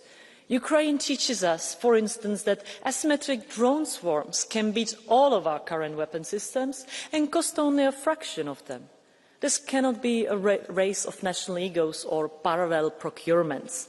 It must be a joint European effort, coordinated and goal-driven. Air defence, cyber resilience and battlefield readiness are not optional, but essential. And let's not forget the why. This is not a blind ramping up of military budgets. It's about securing our democratic way of life against an aggressive regime that wants to see us divided and paralysed in an ever more polarised world. Delaying action only makes the final bill higher. So yes, 5% is a big number, but the real threat is doing too little, too late. Thank you. The next speaker is Michal Czerba. Słowa zamieniliśmy w czyny. Polska prezydencja nadała ton i kierunek. Budując europejską obronę, wzmacniamy europejski filar NATO. Wydając blisko 5% PKB na obronność, Polska daje przykład. Na szczyt NATO jedziemy z podniesioną głową i jasnym celem potwierdzenia spójności sojuszu, zobowiązań sojuszniczych, więzi transatlantyckich, przyjęcia strategii wobec Rosji jako stałego zagrożenia. To kraj terrorystów odpowiedzialny za zbrodnie. Konsekwentnego wsparcia Ukrainy. Unia Europejska jest silniejsza niż kiedykolwiek. Ze strategią gotowości 2030, z tarczą Wschód jako filar unijnej obrony, ze 150 miliardami euro na zbrojenia, z pakietem uproszczeń przepisów Defense Omnibus, by przyspieszyć inwestycje w przemyśle zbrojennym. Bezpieczna Polska w Europie. Kontynuujemy naszą służbę. The next speaker is Marina Mizur. Madame la Présidente, dans quelques jours, l'OTAN se réunira pour graver dans le marbre un objectif insensé. Consacrer 5% du PIB à la défense, soit 1 100 milliards de dollars par an supplémentaires. 1 100 milliards de dollars pour s'enfermer dans une logique d'allégeance avec les États-Unis, pour faire tourner leur machine de guerre, alors même que Trump se désengage du continent et méprise profondément les Européens. 1 100 milliards dans un cadre d'austérité budgétaire, c'est un choix politique lourd de conséquences, car de telles dépenses se traduiront forcément par des sacrifices dans les dépenses sociales. Il n'y a plus d'argent pour les écoles, les hôpitaux, nos services publics, mais il y en aura pour construire vos chars d'assaut.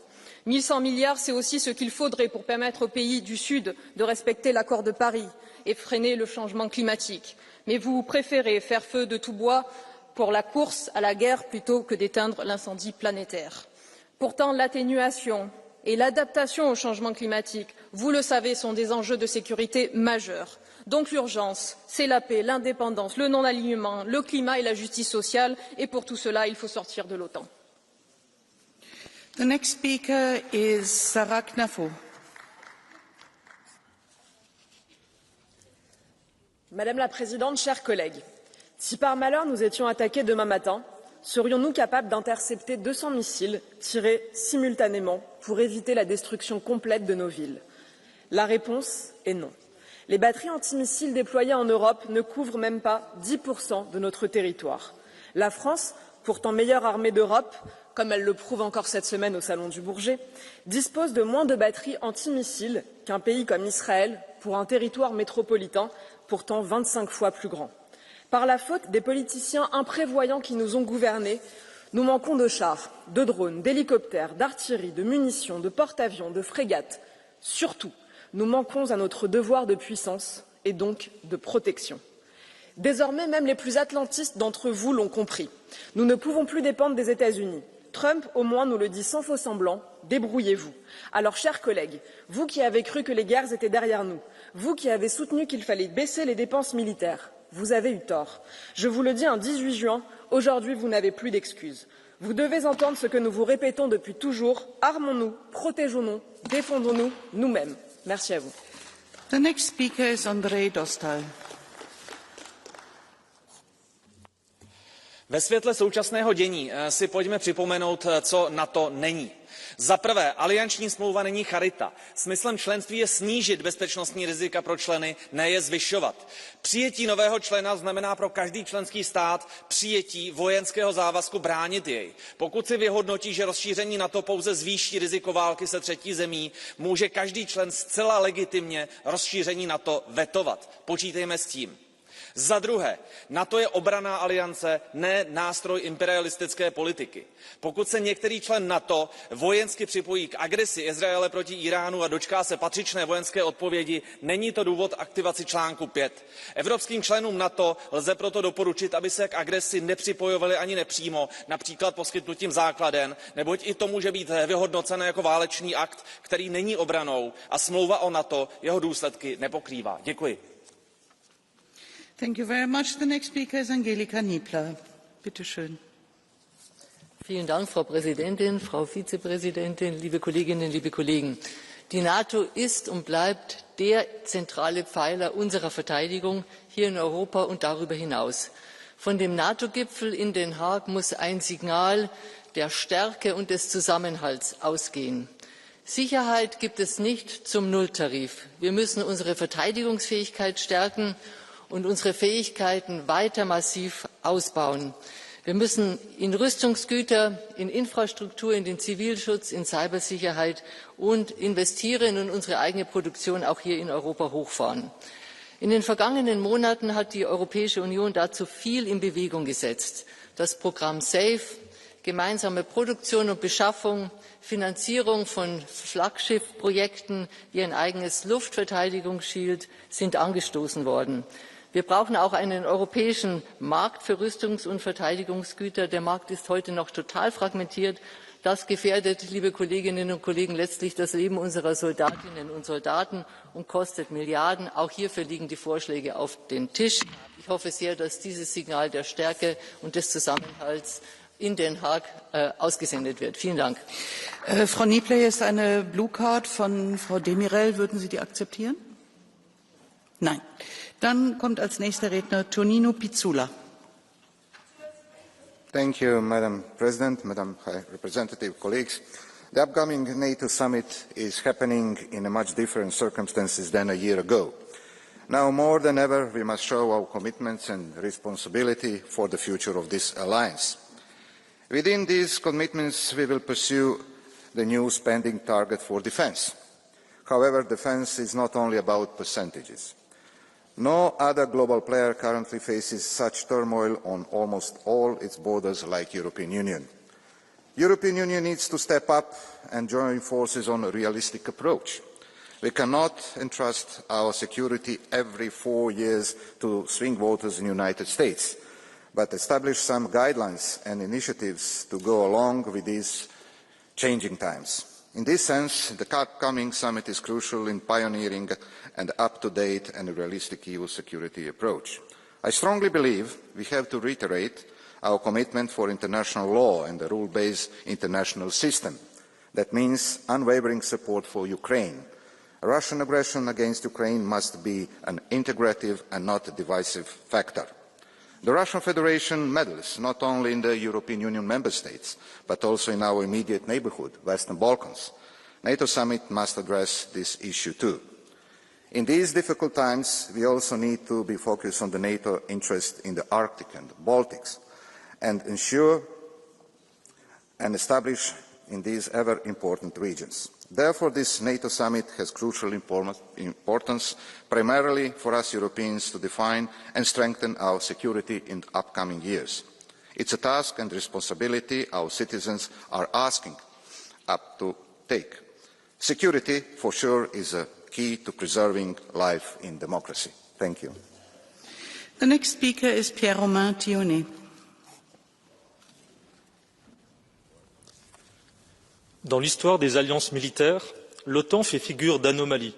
À ses origines, la puissance sur laquelle le gros de l'effort de l'Alliance allait reposer, les États-Unis, s'est vue en quelque sorte forcée de garantir son soutien à l'Europe occidentale par un traité. L'OTAN n'allait pas de soi pour les Américains, restés pour certains fidèles au père fondateur, George Washington notamment, qui invitait les États-Unis à renoncer aux alliances contraignantes. Depuis 1949, les États-Unis ont systématiquement veillé à ce que jamais leur liberté d'action ne soit entravée par une alliance. L'Amérique sait bien sûr se montrer solidaire, et l'histoire le prouve, mais elle a d'abord la volonté de penser et d'agir par elle-même en solitaire. L'Alliance atlantique demeure aujourd'hui le cadre premier dans lequel les États européens inscrivent leur défense collective. Mais nous devons interroger ce qu'est une alliance militaire. Est-ce avoir des valeurs communes? À la marge. Est-ce un instrument technologique ou normatif? Pas seulement. Une alliance, c'est d'abord le partage d'intérêts stratégiques. Voilà pourquoi nous devons poser cette question capitale. Partageons-nous constamment les mêmes objectifs et intérêts que les États-Unis? La pression sur certains alliés proches, la volonté de s'entendre avec des compétiteurs et adversaires par-dessus l'Europe, ou encore l'absence de consultation permettent d'en douter. L'OTAN ne peut pas être une alliance dans laquelle chaque membre doit visiter le bureau ovale pour s'assurer de sa validité et de sa validité. Alors que tous les États européens engagent un réarmement important, il est essentiel qu'ils envisagent aussi un accroissement de leurs responsabilités au sein de l'Alliance. C'est ce que le prochain sommet de l'OTAN doit permettre. Confirmer à l'Amérique que l'Europe entend bien prendre toute sa part dans sa défense et donc toute sa part, et pas moins, dans la prise de décision et la direction de l'Alliance. Nous ne pouvons pas grandir nos capacités tout en demeurant des nains stratégiques. Je vous remercie. The next speaker is Stephen Nikola Bartulica. Zahvaljujem, kolegice i kolege. Mir putem snage, peace through strength, mora biti dalje načelo koji vodi našu obrambenu politiku. Tu istinu je Hrvatska dokazala u vrijeme Domovinskog rata kad je uspjela osloboditi zemlju od srpske okupacije. I to načelo vrijedi za sve nas i danas. Vidimo na primjeru Ukrajine da sankcije i druge mjere nisu rješenje i ne mogu odvratiti agresora. Tako da s jedne strane je dobro da europske zemlje će sad izdvajati više za obranu. To je bilo dugo potrebno i treba to pozdraviti. Međutim, pitanje kako će se to financirati. Nemam povjerenje da Europska komisija je u stanju to učinkovito voditi. Treba ostati to u nadležnosti nacionalnih država. Nije vrijeme za novo zaduživanje ni povećanje europskog proračuna. Hvala. Thank you very much. The next speaker is Massimiliano Salini. Grazie Presidente. Nei prossimi giorni al vertice NATO non sarà tema solo o soprattutto con quanto denaro o come ci difenderemo, ma che cosa difendiamo, anche attraverso organizzazioni come l'Alleanza Atlantica. A tema c'è il futuro della civiltà occidentale. La domanda non è quindi come collocare la spesa nazionale dentro le politiche di difesa. Noi abbiamo assistito nel recente passato, con la dipartita frettolosa nel maggio del 2021 dall'Afghanistan, ad uno dei peggiori momenti della politica occidentale, dove una sorta di complesso di inferiorità tipico purtroppo della politica estera delle nazioni, degli stati nazionali, con il timore di un'escalation abbiamo generato una delle peggiori escalation della storia recente. Da quel momento poi abbiamo avuto l'attacco del 2022 della Russia in Ucraina e nel 2023 l'attacco terroristico voluto dall'Iran contro Israele, per non parlare dell'escalation cinese contro Taiwan. Oggi a tema per noi quindi non c'è attraverso gli eserciti l'esportazione delle democrazie, ma la difesa della sua origine, anche attraverso la difesa militare, con tutti gli strumenti che la politica mette a nostra disposizione. Non è una questione nazionale, è una questione di civiltà e l'Europa esiste per questo. The next speaker is Evin Insir.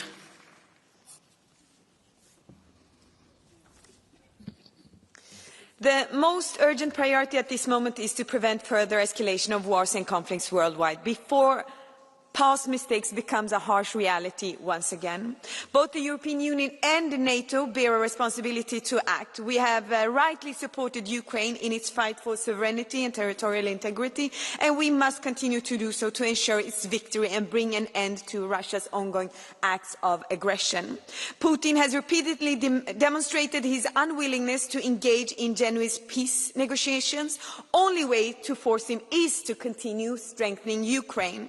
The recent escalation in the Middle East, specifically between Israel and Iran, is yet another deeply concerning conflict. This conflict is costing innocent civilians their lives. While I hold zero sympathy for the regime in Tehran, Israel's actions are also unacceptable. Respect for international law must be upheld by all parties, as there should be no special legal privilege for war criminals and oppressors like Netanyahu, Khomeini or anyone else. The next speaker is Lucia Jaar.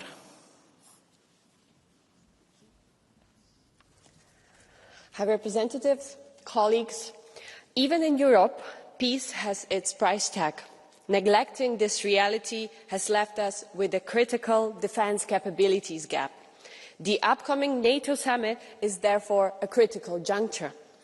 It's no longer about if, but precisely how fast we can increase defence expenditures to sufficient level. And it's not our thirst for militarization, colleagues, Mr. Fico, Mr. Orban.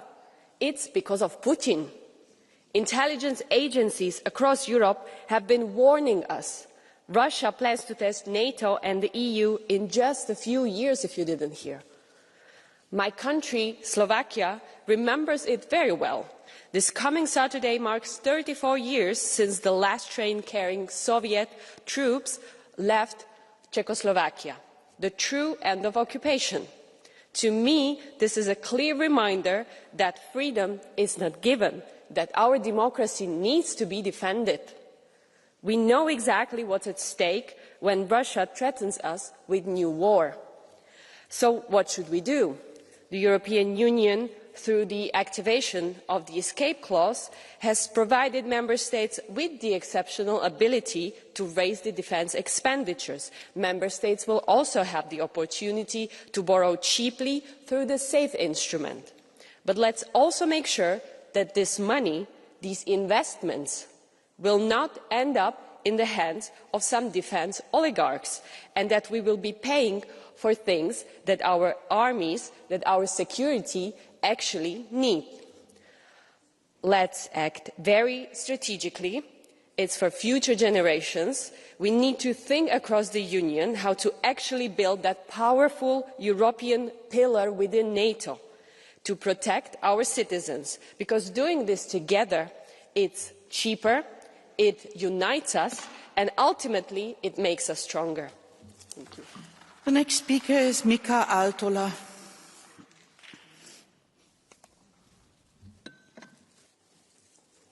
Madam President, Kaja Kallas, we in Europe made a fatal mistake. We started treating risk management as a foreign policy strategy, playing it safe, avoiding the necessary, defeating Russia in Ukraine.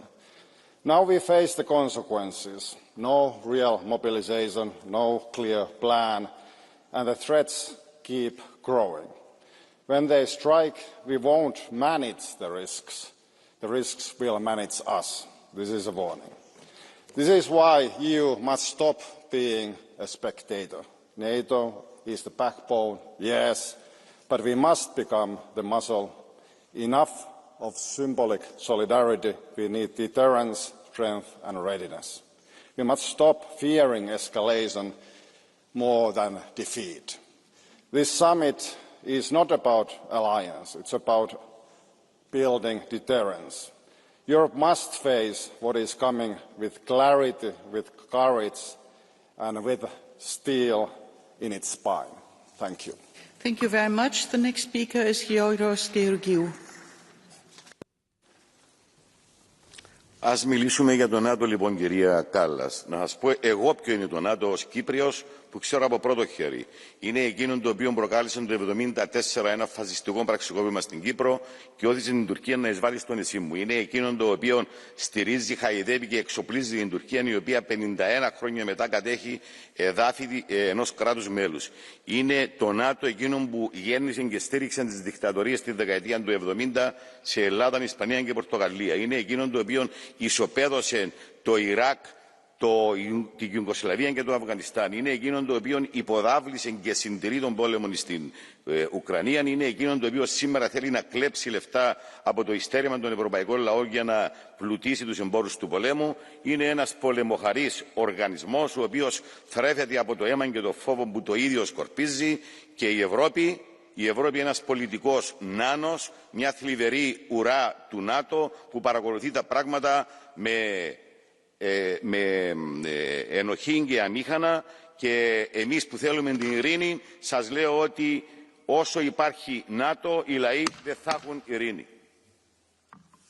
Thank you. The next speaker is Davor Ivo Stier.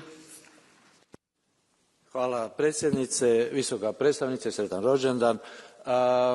Prije puno godina, dok sam služio kao hrvatski diplomat u NATO-u, bilo gotovo nezamislivo da će Amerikanci podržati razvoj europskog stupa unutar NATO-a.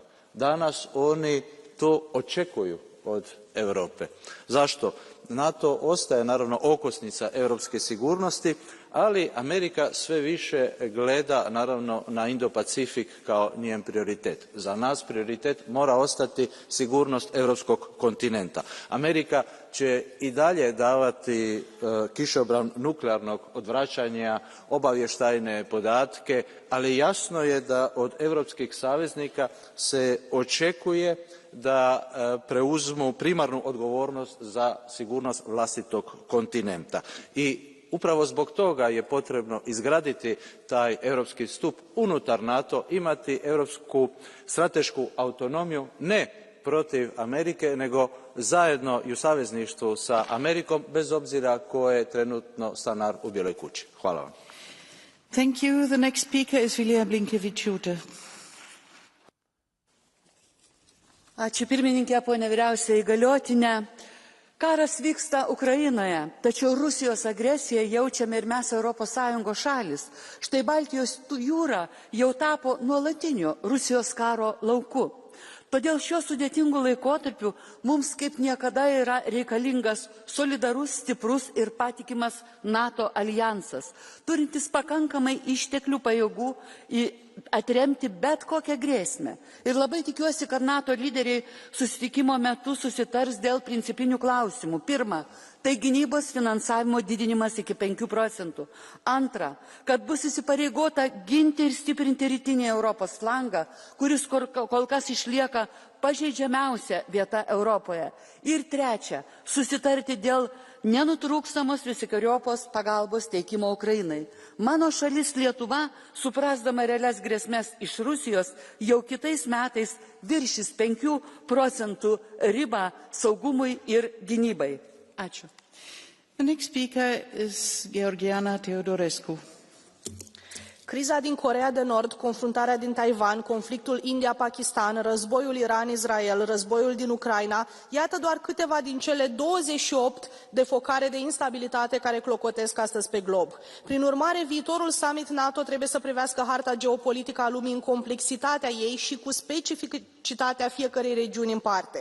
De aceea, orice soluție care va fi avansată, fie că vorbim de mărirea contribuției la bugetul de apărare, ori de rolul Alianței Nord-Atlantice în oricare din aceste conflicte, va trebui să fie adaptată la nevoile, pericolele și particularitățile regiunilor și țărilor membre. De aceea, Uniunea Europeană trebuie să fie fermă atunci când vine vorba de propriile industrii de apărare, de modul în care statele ei membre își vor adapta contribuțiile NATO și în funcție de sprijinul acordat indirect alianței, prin intermediul multor măsuri luate deja până în prezent, precum și de renegocierea unor clauze offset categorice.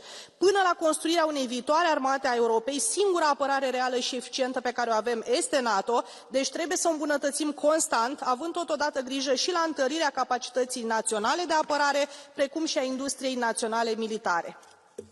The next speaker is Reinier van Lanschot. Dear colleagues, without America, NATO doesn't work. NATO's commander, American. NATO's intelligence, American. NATO's weapons, American. And Trump's big betrayal of Zelensky in the White House showed us that at best the US is unreliable. So how can we make NATO work for Europe? That depends on next week's NATO Summit, which only seems to be about how much money each country will spend, a percentage. This is so short-sighted. Spending more money will not protect us. It's about how we spend it. Because if we do what we always did, we get what we always got.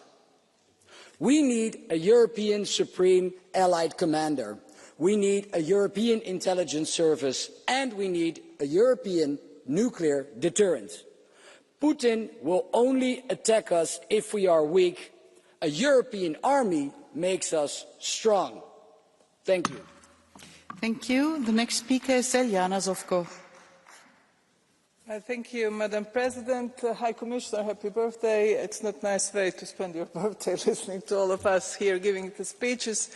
5%, it's quite realistic that we have to increase in the spending in order to seriously engage with our transatlantic partners and talk about strengthening European pillar of NATO. European Union must understand that without American security guarantee at this moment, we cannot deal in this shaky geopolitical arena. But we have to send a strong message, and I'm very happy that our leaders are agreeing on that we are thinking seriously about our defence and our defence of our citizens. And not only our borders that are unsafe. As a Croat, I know very well where the danger is coming from, and from east, south and west. So regardless of the fact where you live, you cannot be safe if you seriously don't engage and communicate to your public that these are dangerous and challenging times, and we all have to pay for it. Thank you very much. Thank you very much. The next speaker is Richard Scholes. Dear colleagues, at The Hague, NATO must face reality.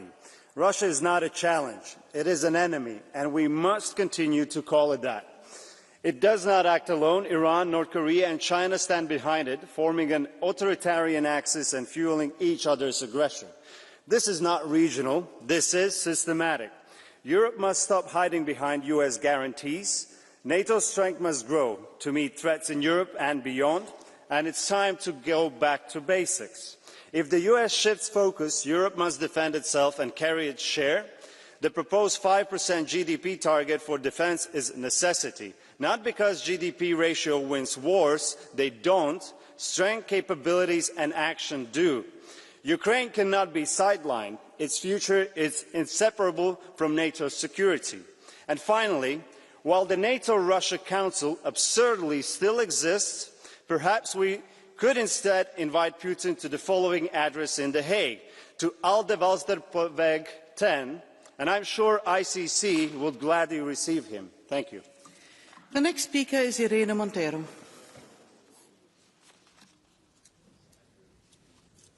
Presidenta, señora Kallas, Israel y Estados Unidos son la mayor amenaza para la humanidad en este momento y ustedes están alimentando al monstruo. Israel ataca ilegalmente a Irán mientras continúa su exterminio del pueblo palestino. ¿Y qué hacen ustedes? Ursula von der Leyen apoya a Israel diciendo que tienen derecho a defenderse cuando son el agresor, señora Kallas. El canciller alemán da las gracias a Israel, cito literal, por hacer el trabajo sucio por todos nosotros. Esos son los valores europeos. ¡Qué repugnante y qué vergüenza, señora Kallas! Ustedes dicen que el peligro son las armas nucleares de Irán. Suena lo que decían de Irak. Pero es Israel quien tiene armas nucleares. Es Estados Unidos el único país del mundo que se ha atrevido a lanzar una bomba nuclear. En la próxima cumbre de la OTAN ustedes van a firmar el 5% de gasto militar y dicen que es para defendernos. Pero ¿de verdad nos protege, señora Kallas, estar a las órdenes de Trump? ¿Nos protege gastar el dinero de las pensiones y de los hospitales, como ha dicho el jefe de la OTAN, en armas? ¿Nos protege que Israel presuma de vender ahora, durante el genocidio, más armas que nunca a Europa gracias a sus éxitos? Dicen, ustedes con el rearme están financiando el genocidio. Así que, señora Kallas, deje de arrodillar a Europa ante Trump y Netanyahu, que nos están llevando a la Tercera Guerra Mundial. Si quieren guerra, vayan ustedes. Over the next speaker is Esther Lokos.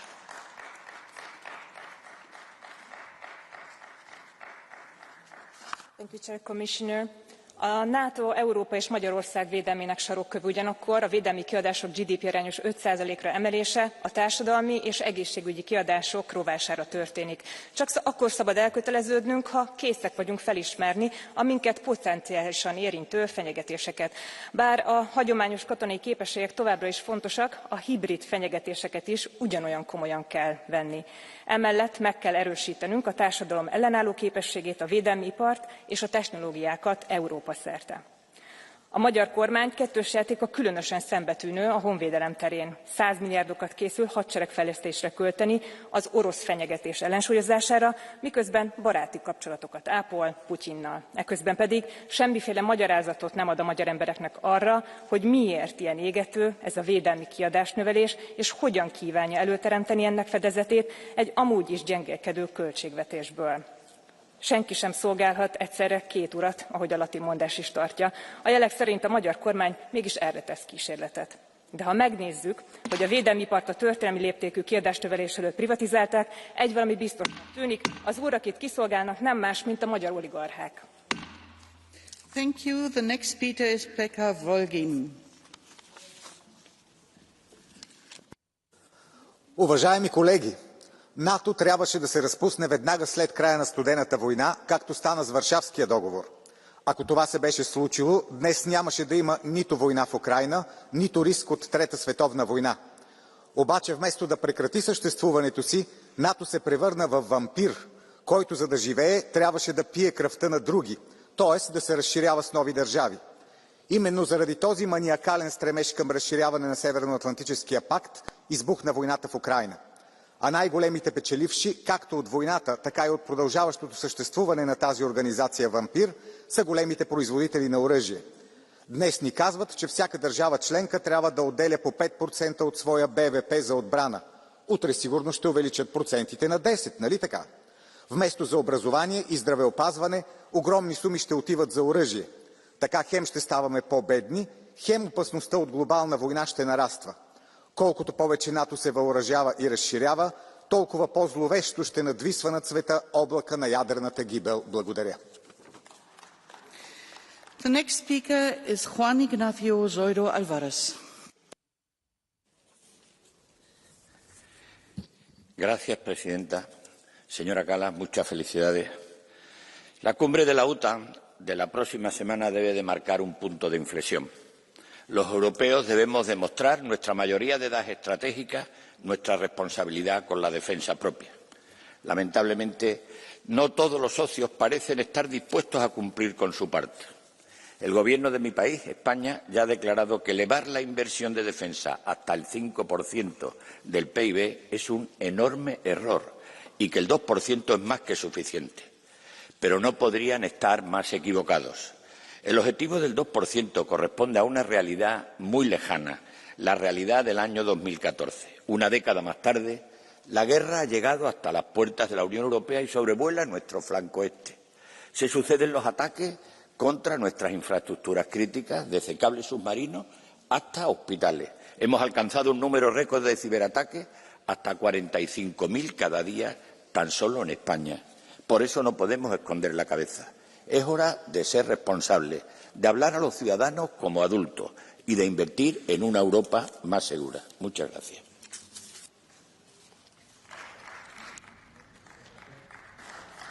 Muchas gracias. El siguiente orador es el señor Cepeda, por 1 minuto y medio. Muchas gracias, querido vicepresidente López. ¿Qué tal? Señora Kallas, bueno, lo primero que quiero hacer es felicitarla. Muchas felicidades. Happy birthday. Espero que el debate de hoy vaya más orientado a hablar de paz que de guerra para felicitarla el día, ¿no? Pero déjeme que le diga que de cara a la próxima cumbre, yo de la asamblea parlamentaria que tuvimos en Ohio, en Dayton, vine un poco preocupado, más preocupado casi de lo que había ido, fundamentalmente porque me di cuenta que había una sensación basada en un debate que a priori, toda esta mañana lo hemos estado debatiendo aquí, me parece profundamente falso, y es hablar de los tantos por ciento de lo que cada uno de los países puede aportar. Sinceramente, creo que es mucho más importante para Europa ir pensando en ese gran escudo europeo, en esa gran estrategia que desde la Comisión ustedes tienen que desarrollar para crear una auténtica estructura, una estructura militar de defensa europea. No podemos hablar de una guerra a cada uno de los 27 por nuestro lado. Me gustaría, por ejemplo, preguntarle ¿qué decisiones toman ustedes en la Comisión sobre qué sistemas, sobre qué bases de inteligencia toman ustedes las decisiones? ¿Sobre informes que le pasan 27?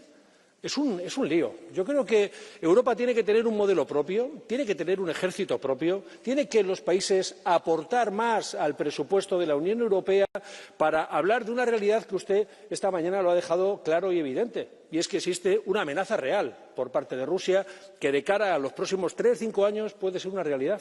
Y frente a eso no caben solamente discursos en torno a la industria, en torno a las empresas o en torno a un ómnibus, como ayer nos presentó el comisario Kubilius, solamente para simplificar no se sabe muy bien qué. Lo que tenemos que es pensar de verdad en la defensa europea. Muchas gracias. Muchas gracias. The next speaker is Mrs. Steger for 1 minute.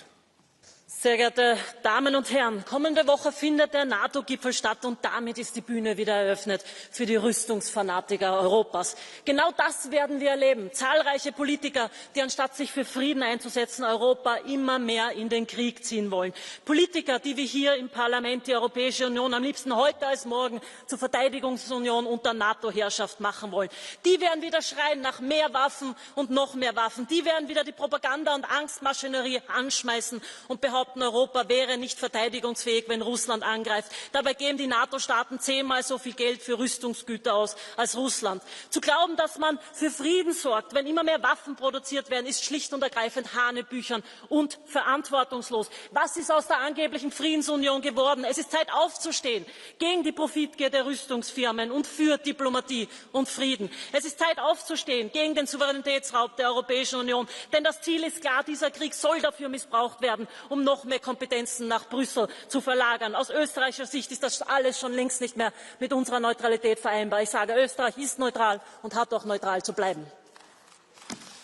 Sorry, Speaker, do you have a blue card? Okay.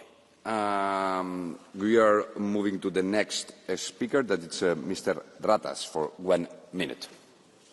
Suur tänu, austatud president, head ametikaaslased, kõrge esindaja Kaja, on hea meel eesti keeles soovida sulle siin palju õnne ja jõudu.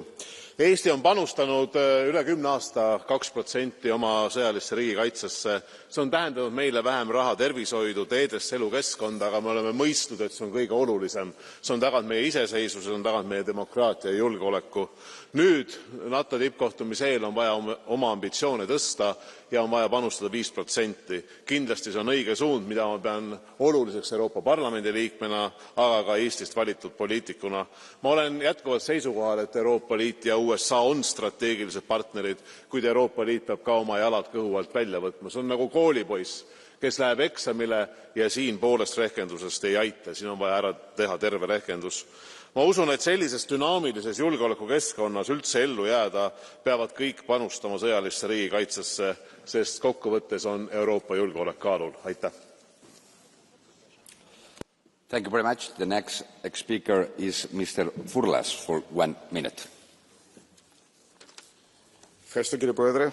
Κύριε Επίτροπε, σε λίγες μέρες το ΝΑΤΟ θα συνεδριάσει ξανά και η Ευρώπη οφείλει να πάει εκεί με σχέδιο και πηξίδα. Δεν γίνεται να μιλάμε για κοινή άμυνα και να περιμένουμε από την άλλη πλευρά του Ατλαντικού να μας φυλάει τα νότα. Ήρθε η ώρα για ευρωστρατό. Όχι για να υποκαταστήσει το ΝΑΤΟ, αλλά για να υπηρετήσει το σχεδιασμό, την αυτονομία και την αξιοπιστία της Ευρωπαϊκής Ένωσης. Δεν γίνεται να μην έχουμε σαφές χρονοδιάγραμμα. Δεν γίνεται να πηγαίνουμε βλέποντας και κάνοντας. Οι απειλές δεν περιμένουν. Οφείλουμε να δράσουμε τώρα. Δεν μπορώ να μην καταθέσω όμως αυτό. Η χώρα μου η Κύπρος, ένα κράτος μέλος της Ευρωπαϊκής Ένωσης, παραμένει υποκατοχή από χώρα μέλος του ΝΑΤΟ. Η Τουρκία παίζει διπλό παιχνίδι στην Ευρώπη και η ενοχή μας γίνεται συνενοχή. Ώρα να μιλήσουμε ξεκάθαρα και με πράξεις. Η Σύνοδος του ΝΑΤΟ δεν μπορεί να είναι απλώς ένα ακόμα ραντεβού, πρέπει να είναι σημείο καμπής. Αν θέλουμε ασφάλεια, χρειαζόμαστε στρατηγική. Και αυτό τώρα πρέπει να είναι το ζητούμενο, στρατηγική και δράση. Ευχαριστώ πολύ.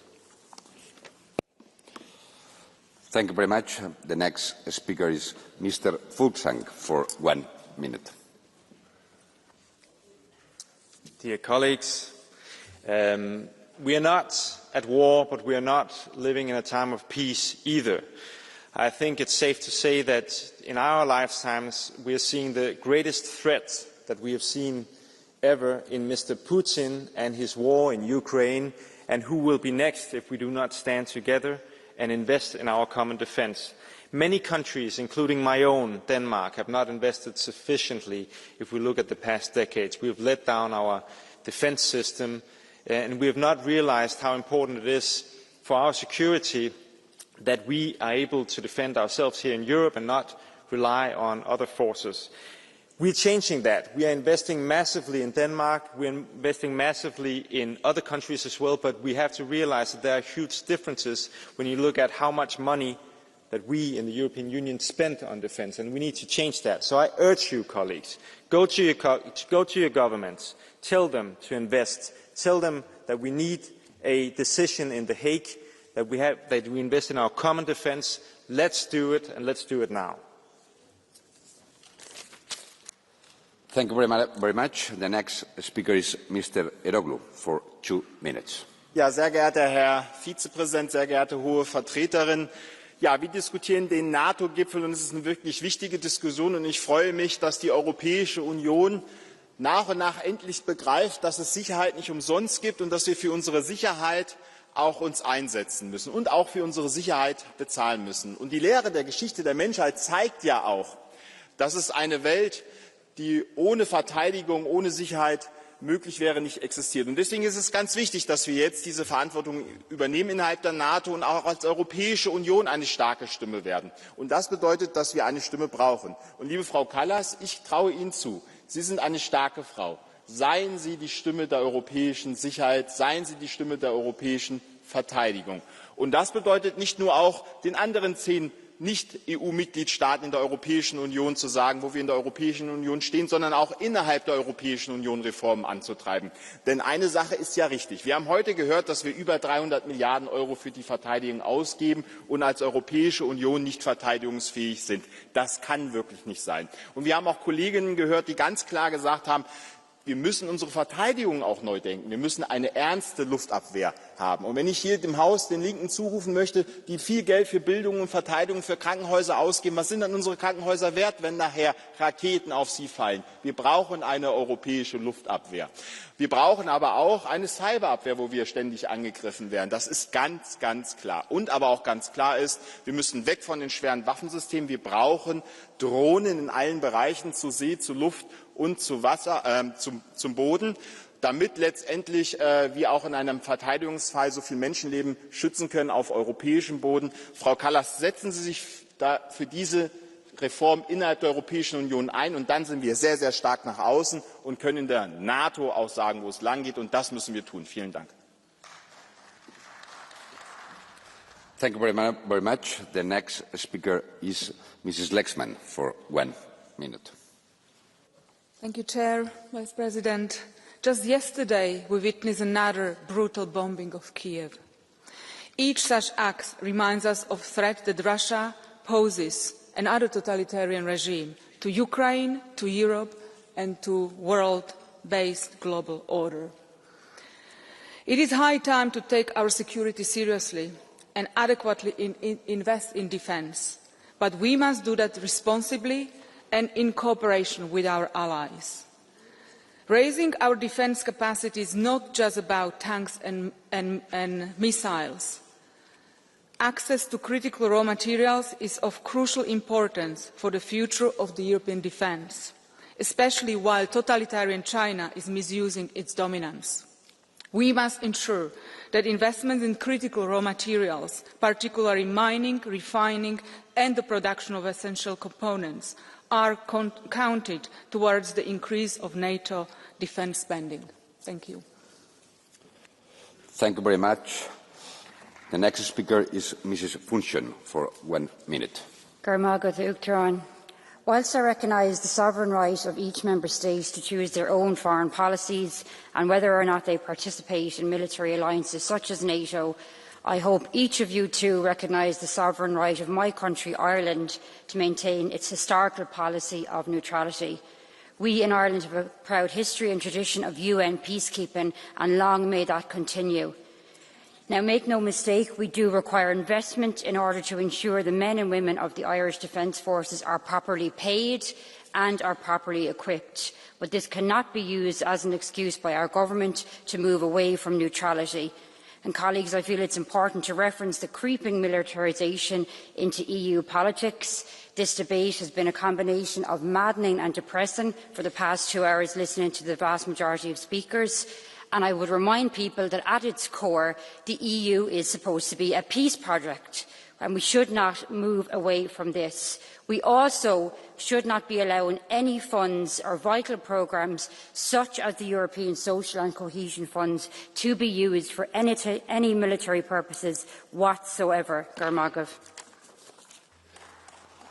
Thank you very much. The next speaker is Mrs. Pedro for 1 minute. Portugal leva à Cimeira da NATO uma mensagem. Estamos prontos para cumprir. Durante demasiado tempo, Portugal ficou aquém do exigido e isso mudou. Estamos a recuperar o tempo perdido com um plano ambicioso, sólido e coordenado entre o Ministério da Defesa e as Forças Armadas, plenamente alinhado com os objetivos estratégicos da NATO. Este investimento não é apenas uma resposta à exigência externa, é uma escolha nacional consciente com impacto direto na nossa segurança, na credibilidade internacional e na economia, ao dinamizar a base tecnológica e industrial de defesa. Portugal deu finalmente um grande passo na dignificação das nossas Forças Armadas e na valorização da condição militar. Depois de anos de investimento, hoje reconhece com seriedade o papel essencial dos que servem o país em farda, um sinal de que honramos quem nos protege. Portugal não deseja a guerra, Portugal deseja a paz, mas sabe que não há paz sem força, nem força sem investimento, preparação e vontade política. Devemos à NATO mais de 7 décadas de estabilidade. A Europa falhou demasiadas vezes os seus compromissos e chegou a hora de cumprir. Disculpe, tiene una tarjeta azul del señor Oliveira, si quisiera aceptarla.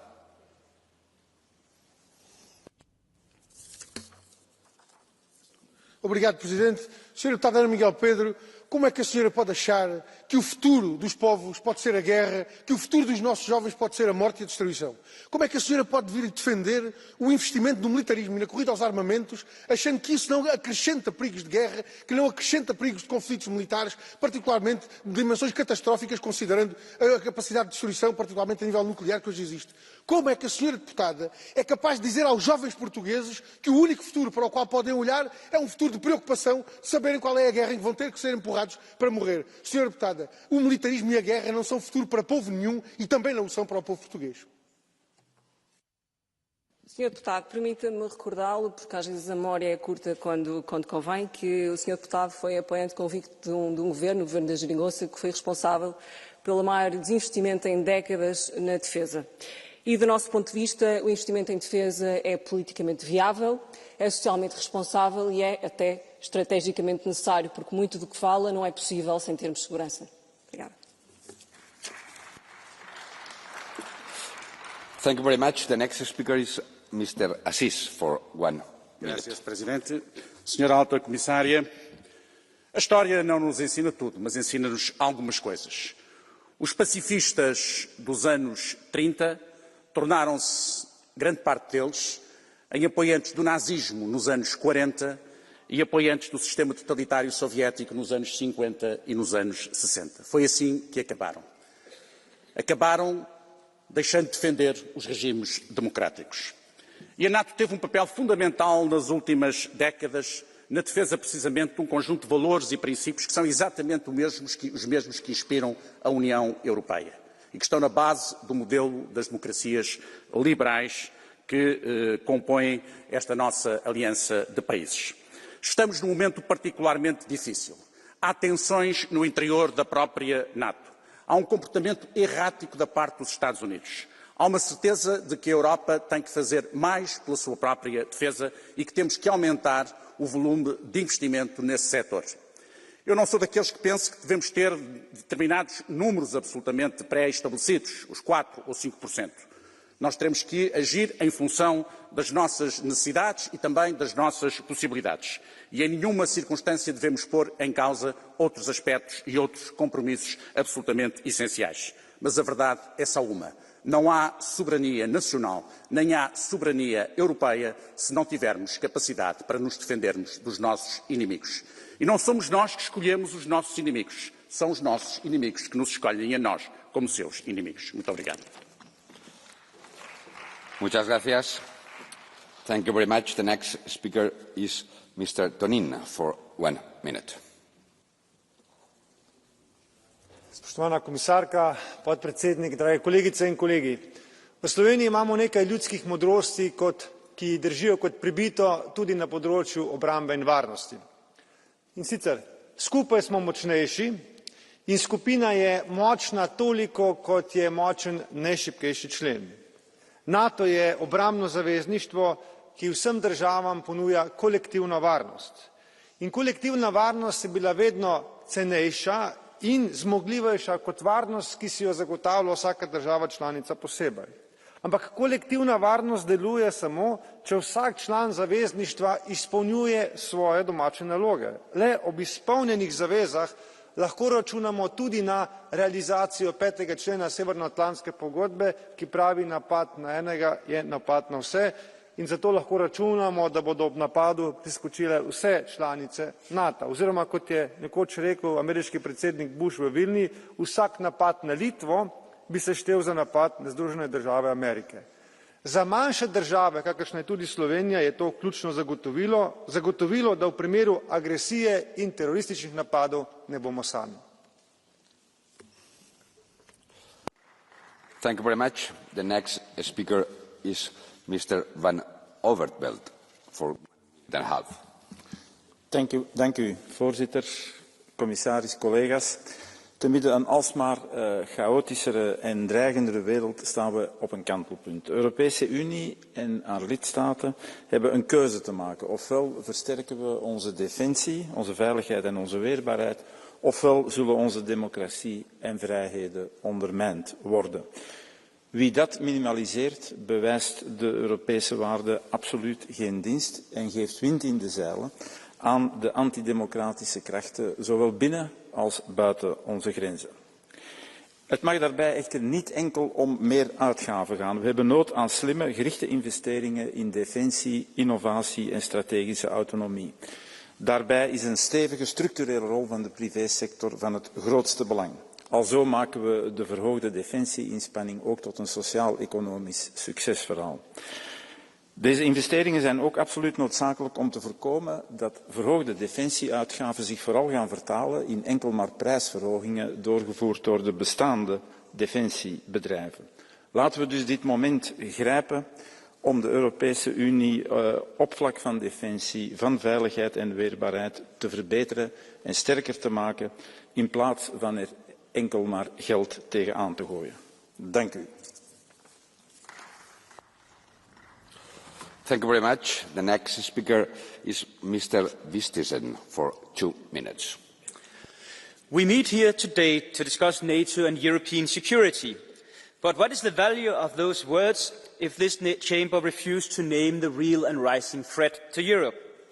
The greatest danger we face is mass migration and the following Islamization of our societies. And behind this external threat stands one radical force, the Islamic Republic of Iran. Iran is not just a Middle Eastern problem, it is a European problem. It has carried out assassinations and terrorist plots on European soil, it openly calls for war against the West, and it funds jihadist movements and sows division and violence in our streets. And now it's only a few weeks away from getting a nuclear bomb. And with its long-range missile program, it will have the means to hit the heartlands of Europe. Paris, Berlin, even Copenhagen. And yet, what is our response? Moral confusion, strategic blindness, and European leaders that line up not to confront Iran, but to condemn Israel. The one nation that defends our values and doesn't lack the courage that we should have had long ago. Let's be honest, Israel is doing our dirty work. They are striking at Iran's terrorist proxies. They are confronting a regime that we know all too well is a root cause of instability. And for this we repay them, not with applause, but with lectures and accusations. It is shameful and it is hypocritical. No European is safe as long as the Ayatollahs rule Tehran. There will be no peace, no stability and no safety until the Iranian regime is overthrown and its nuclear missile program is demanded completely and for good. That must be our political objective. Not appeasement, not dialogue with tyrants, but actions guided by principles and the hard lessons of history. Thank you very much. The next speaker is Mrs. Chiswo for 1 minute. Panie Przewodniczący, Pani Komisarz! NATO to zasada. Jeden za wszystkich, wszyscy za jednego. Artykuł 5 dziś znów staje się fundamentem naszego bezpieczeństwa. Szczyt w Hadze musi wysłać jasny sygnał. Europa stoi zjednoczona wobec zagrożeń i gotowa bronić każdego skrawka ziemi i każdego obywatela, w tym na wschodniej granicy, na Lubelszczyźnie, na Podlasiu, na Podkarpaciu. Nie możemy dopuścić do wycofania wojsk amerykańskich z Polski czy Bułgarii, państw na linii frontu, bo obecność USA to nie tylko symbol, a dobre relacje i czynnik odstraszający agresję. Dziś musimy wzmocnić europejski filar w NATO, wydając powyżej 2% PKB na obronność. Polska już daje przykład odpowiedzialności. Zakupiła 96 śmigłowców uderzeniowych Apache, przeznacza 5% PKB na obronność. Kluczowe inwestycje dla NATO i Unii to Tarcza Wschód i Bałtycka Linia Obrony przy zaangażowaniu programu inwestycji NATO. Po szczycie NATO Europa musi być silniejsza, a 500 milionów obywateli Unii Europejskiej bezpiecznie patrzeć w przyszłość. Jak mówi przysłowie, chcesz pokoju, szykuj się do wojny. Thank you very much. The next speaker is Mr. Niinisto for 1 minute. Mr. President, looking at the NATO summit from Finland that has over 1,300 kilometers of border with Russia, it is a no-brainer to support the 3.5% target on actual core military spending.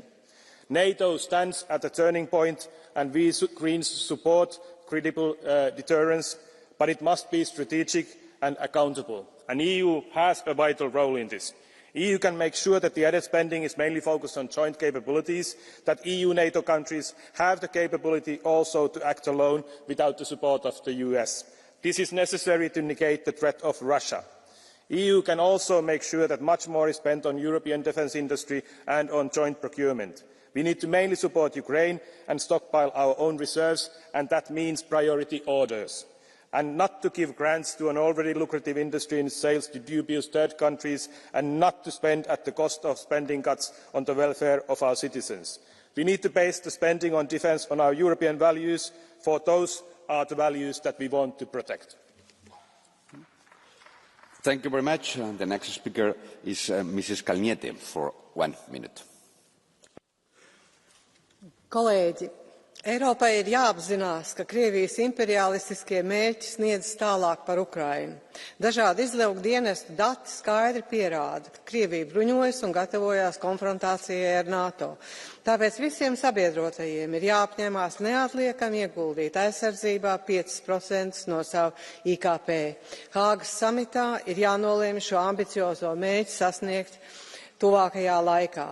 Mana valsts Latvija pierāda, ka tas ir izdarāms, ja ir politiska griba. 2018. gadā mēs tērējām aizsardzībai 2%, šogad jau 3,6% un nākamgad ieguldīsim 5%. To nedrīkst atlikt, jo mums visiem priekšā ir nākamās vēlēšanas, ir vajadzība ieguldīt sociālās programmās, izglītībā, veselības aprūpē un citās prioritātēs. Taču pašlaik politisko līderu svarīgākais uzdevums ir modernizēt aliansi, paaugstināt tās militārās un operatīvās spējas. Citas alternatīvas ilgstošam mieram Eiropā nav. Paldies! Thank you very much. And the next speaker is Mr. Della Valle for 1 minute. Grazie Presidente. Da alleanza difensiva la NATO si è trasformata negli anni in una macchina da guerra e la colpa è anche di noi europei. L'Unione Europea ha seguito acriticamente le linee di politica estera dettate dagli Stati Uniti, sia in Ucraina sia sostenendo il criminale di guerra Netanyahu. E quali sono i risultati? Perdita di credibilità e rilevanza più totale. Von der Leyen ci è venuta a raccontare che il piano Rearm EU sarebbe stata la prima pietra per l'indipendenza strategica, ma esattamente il contrario. Ha preparato il terreno per permettere agli Stati membri di aumentare le spese militari fino al 5% del PIL, come dettato da Washington. Miliardi di euro che dovremmo togliere alla sanità, alle pensioni, ai salari dei nostri cittadini, ma per difenderci da chi? Come si fa ad avere ancora il coraggio di accusare altri paesi di essere delle minacce per la sicurezza globale, quando la NATO negli anni ha lasciato una scia di sangue e terrore in ogni angolo del globo, quando oggi sostiene lo Stato terrorista di Israele nel genocidio contro i palestinesi e non dice nulla sull'aggressione al Libano, all'occupazione del sud della Siria e in ultimo all'aggressione ingiustificabile all'Iran.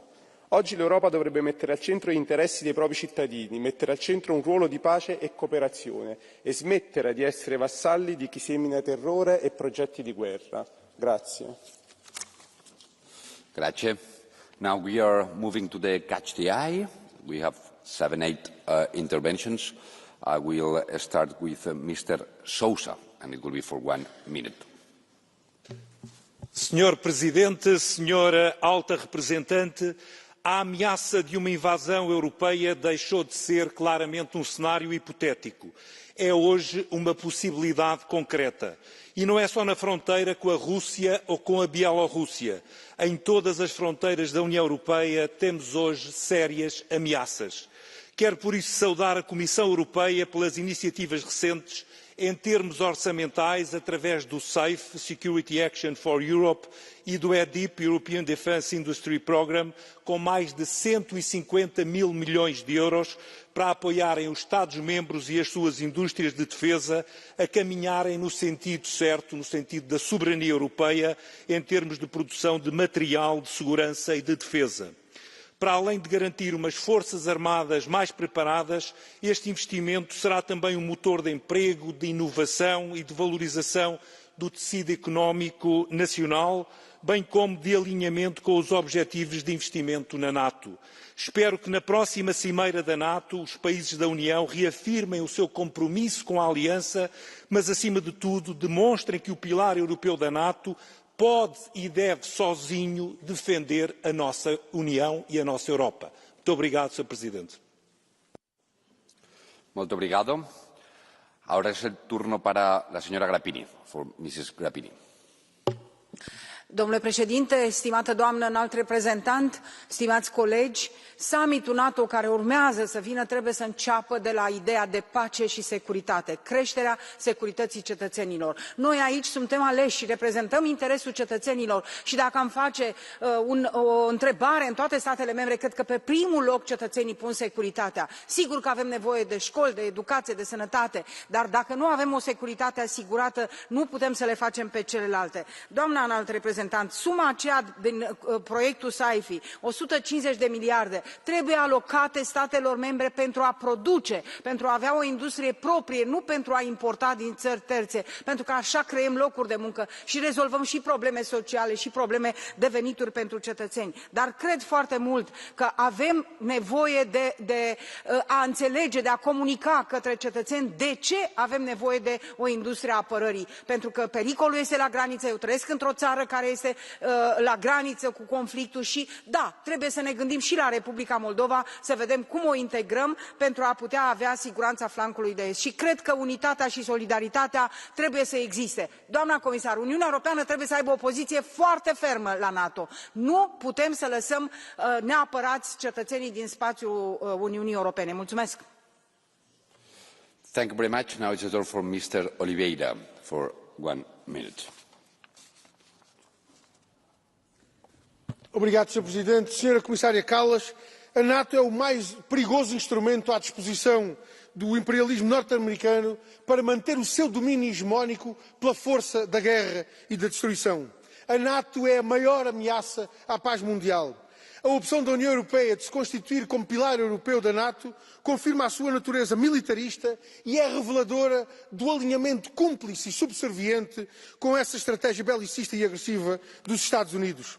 A NATO representa um projeto de destruição e de morte que é contrário aos interesses dos povos e que sacrifica os recursos que deviam estar destinados à melhoria das suas condições de vida.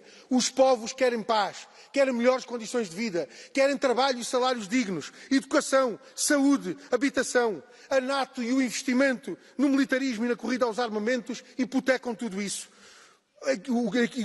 No seu conjunto, a NATO representa mais de metade das despesas militares do mundo e agora querem ir ainda mais longe, destinando 5% do PIB de cada país ao militarismo, ao armamento e à guerra. É urgente uma ordem internacional de paz, de soberania e de progresso social, pela segurança coletiva da Europa, assente nos princípios da ata final da Conferência de Helsínquia e na Carta das Nações Unidas. Thank you very much. Now the next speaker is Mr. Grasulis for 1 minute.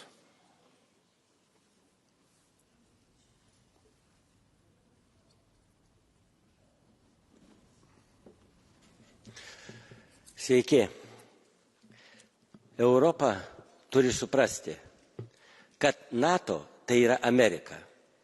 Ir manau, akivaizdoje Ukrainos karo, kuris tęsiasi daugiau kai 3 metus, turi suprasti ir daryti rimtas išvadas Europos Sąjunga. Jie turi turėti savo kariuomenę, savo ginkluotę, savo pramonę. NATO šiandien galima sakyti, kad tai Amerika. Jinai turi savo interesus. Bet Europa turi turėti savo interesus ir turi juos apginti. Ar negėda Europai, kuri neapgina Ukrainos per šitiek metų, o Rusija ir toliau veržėsi į Ukrainos teritoriją? Pretekstas, kad tai ne NATO narė Ukraina ir dėl to neginsim, o Izraelis NATO narys, o Taivanas NATO narys, ten ginama ginklu. Ir dar vienas įsipareigojimas Europos ir Amerikos, kad Budapešto sutartis, kai Ukraina atsisakė atominio ginklo, kur įsipareigojimai nėra. Tai yra faktiškai Europa turi turėti savo kariuomenę ir ginkluotę.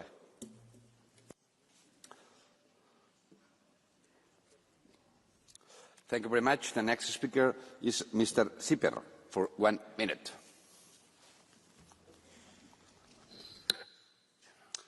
Liebe Menschen Europas, manchmal wünschte ich, wir wären wirklich allein die Lakaien der USA.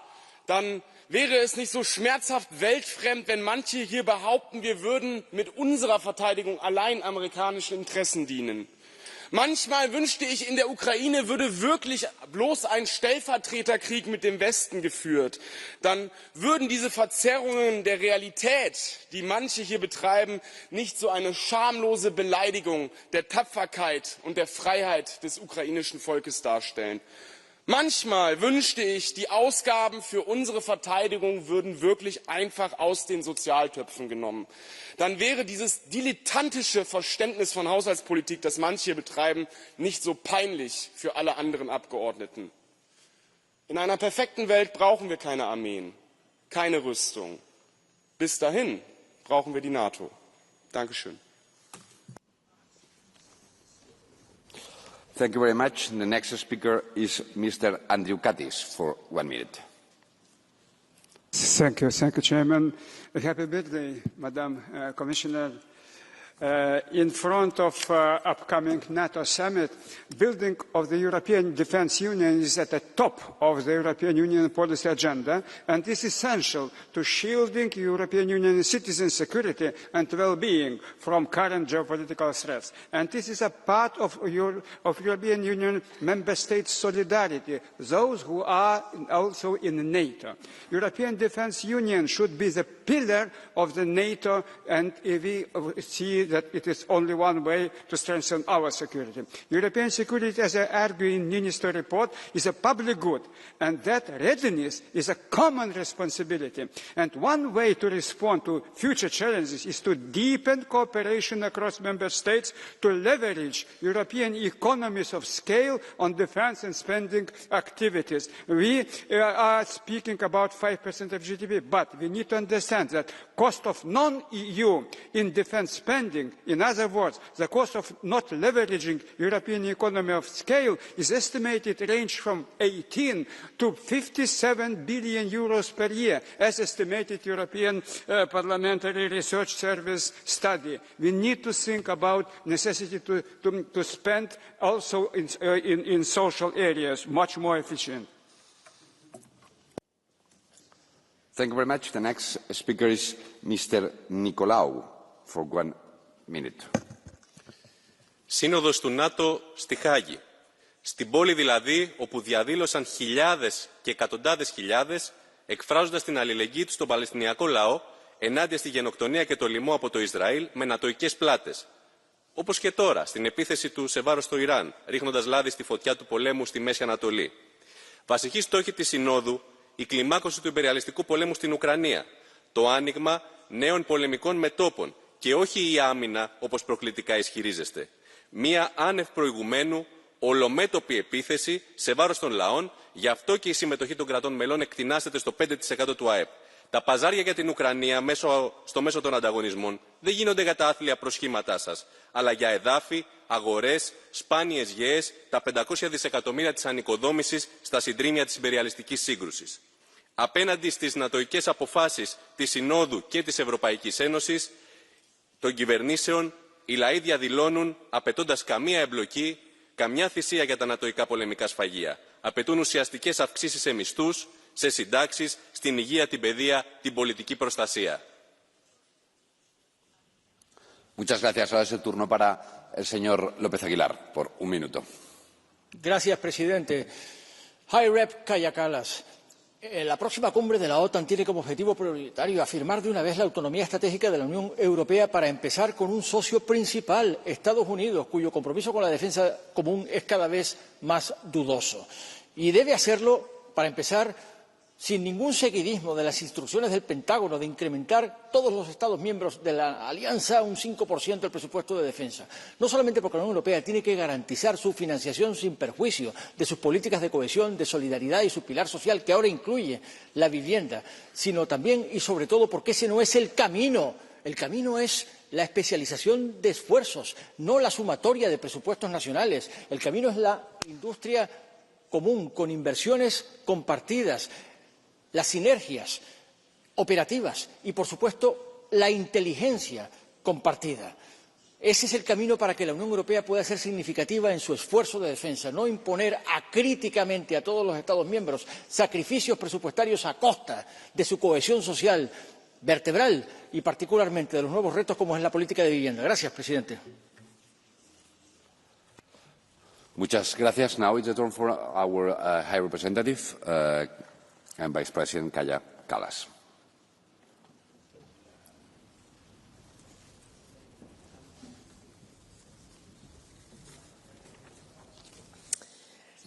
Thank you, honourable members, for this very intensive debate. I will just react on a few things.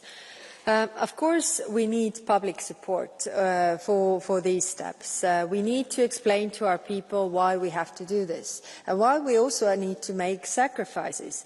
The problem with defence spending is when you need it, it's too late. You have to make these investments when you are in peacetime. And then it's actually much harder to explain to the people that why we need this. Of course, as politicians, we have so many places that we want to put the public money into. Education, social affairs, roads, you name it, infrastructure. There is so much. But if we don't have defence, and if we have the threats also pointed out by our intelligence services, and we don't take those threats seriously, then all the investments that we do in any other field actually will become in vain.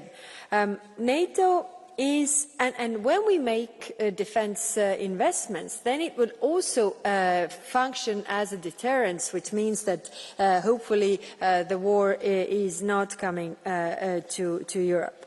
Now, NATO is a defence alliance, and I don't agree with those who are spreading the Russian narratives that, you know, NATO enlargement is somehow threatening somebody. Why are these countries wanting to join NATO? Why did Finland and Sweden join now? Because of the threat coming from Russia. NATO is a defence alliance, and that's why it is the only thing that actually protects us, because together we are strong. Now, when it comes to NATO having the military plans and then EU having the plans for the defence industry, it is to complement these two institutions. It is to, like many of you said, not about the numbers, but actually the capabilities. What do we do with this money? And there I also echo what was said by many members here, is that we need joint projects, we need joint procurement. We need to do these things together because we need to also address the threats that we have together. Not, national security, but actually the security of us all together.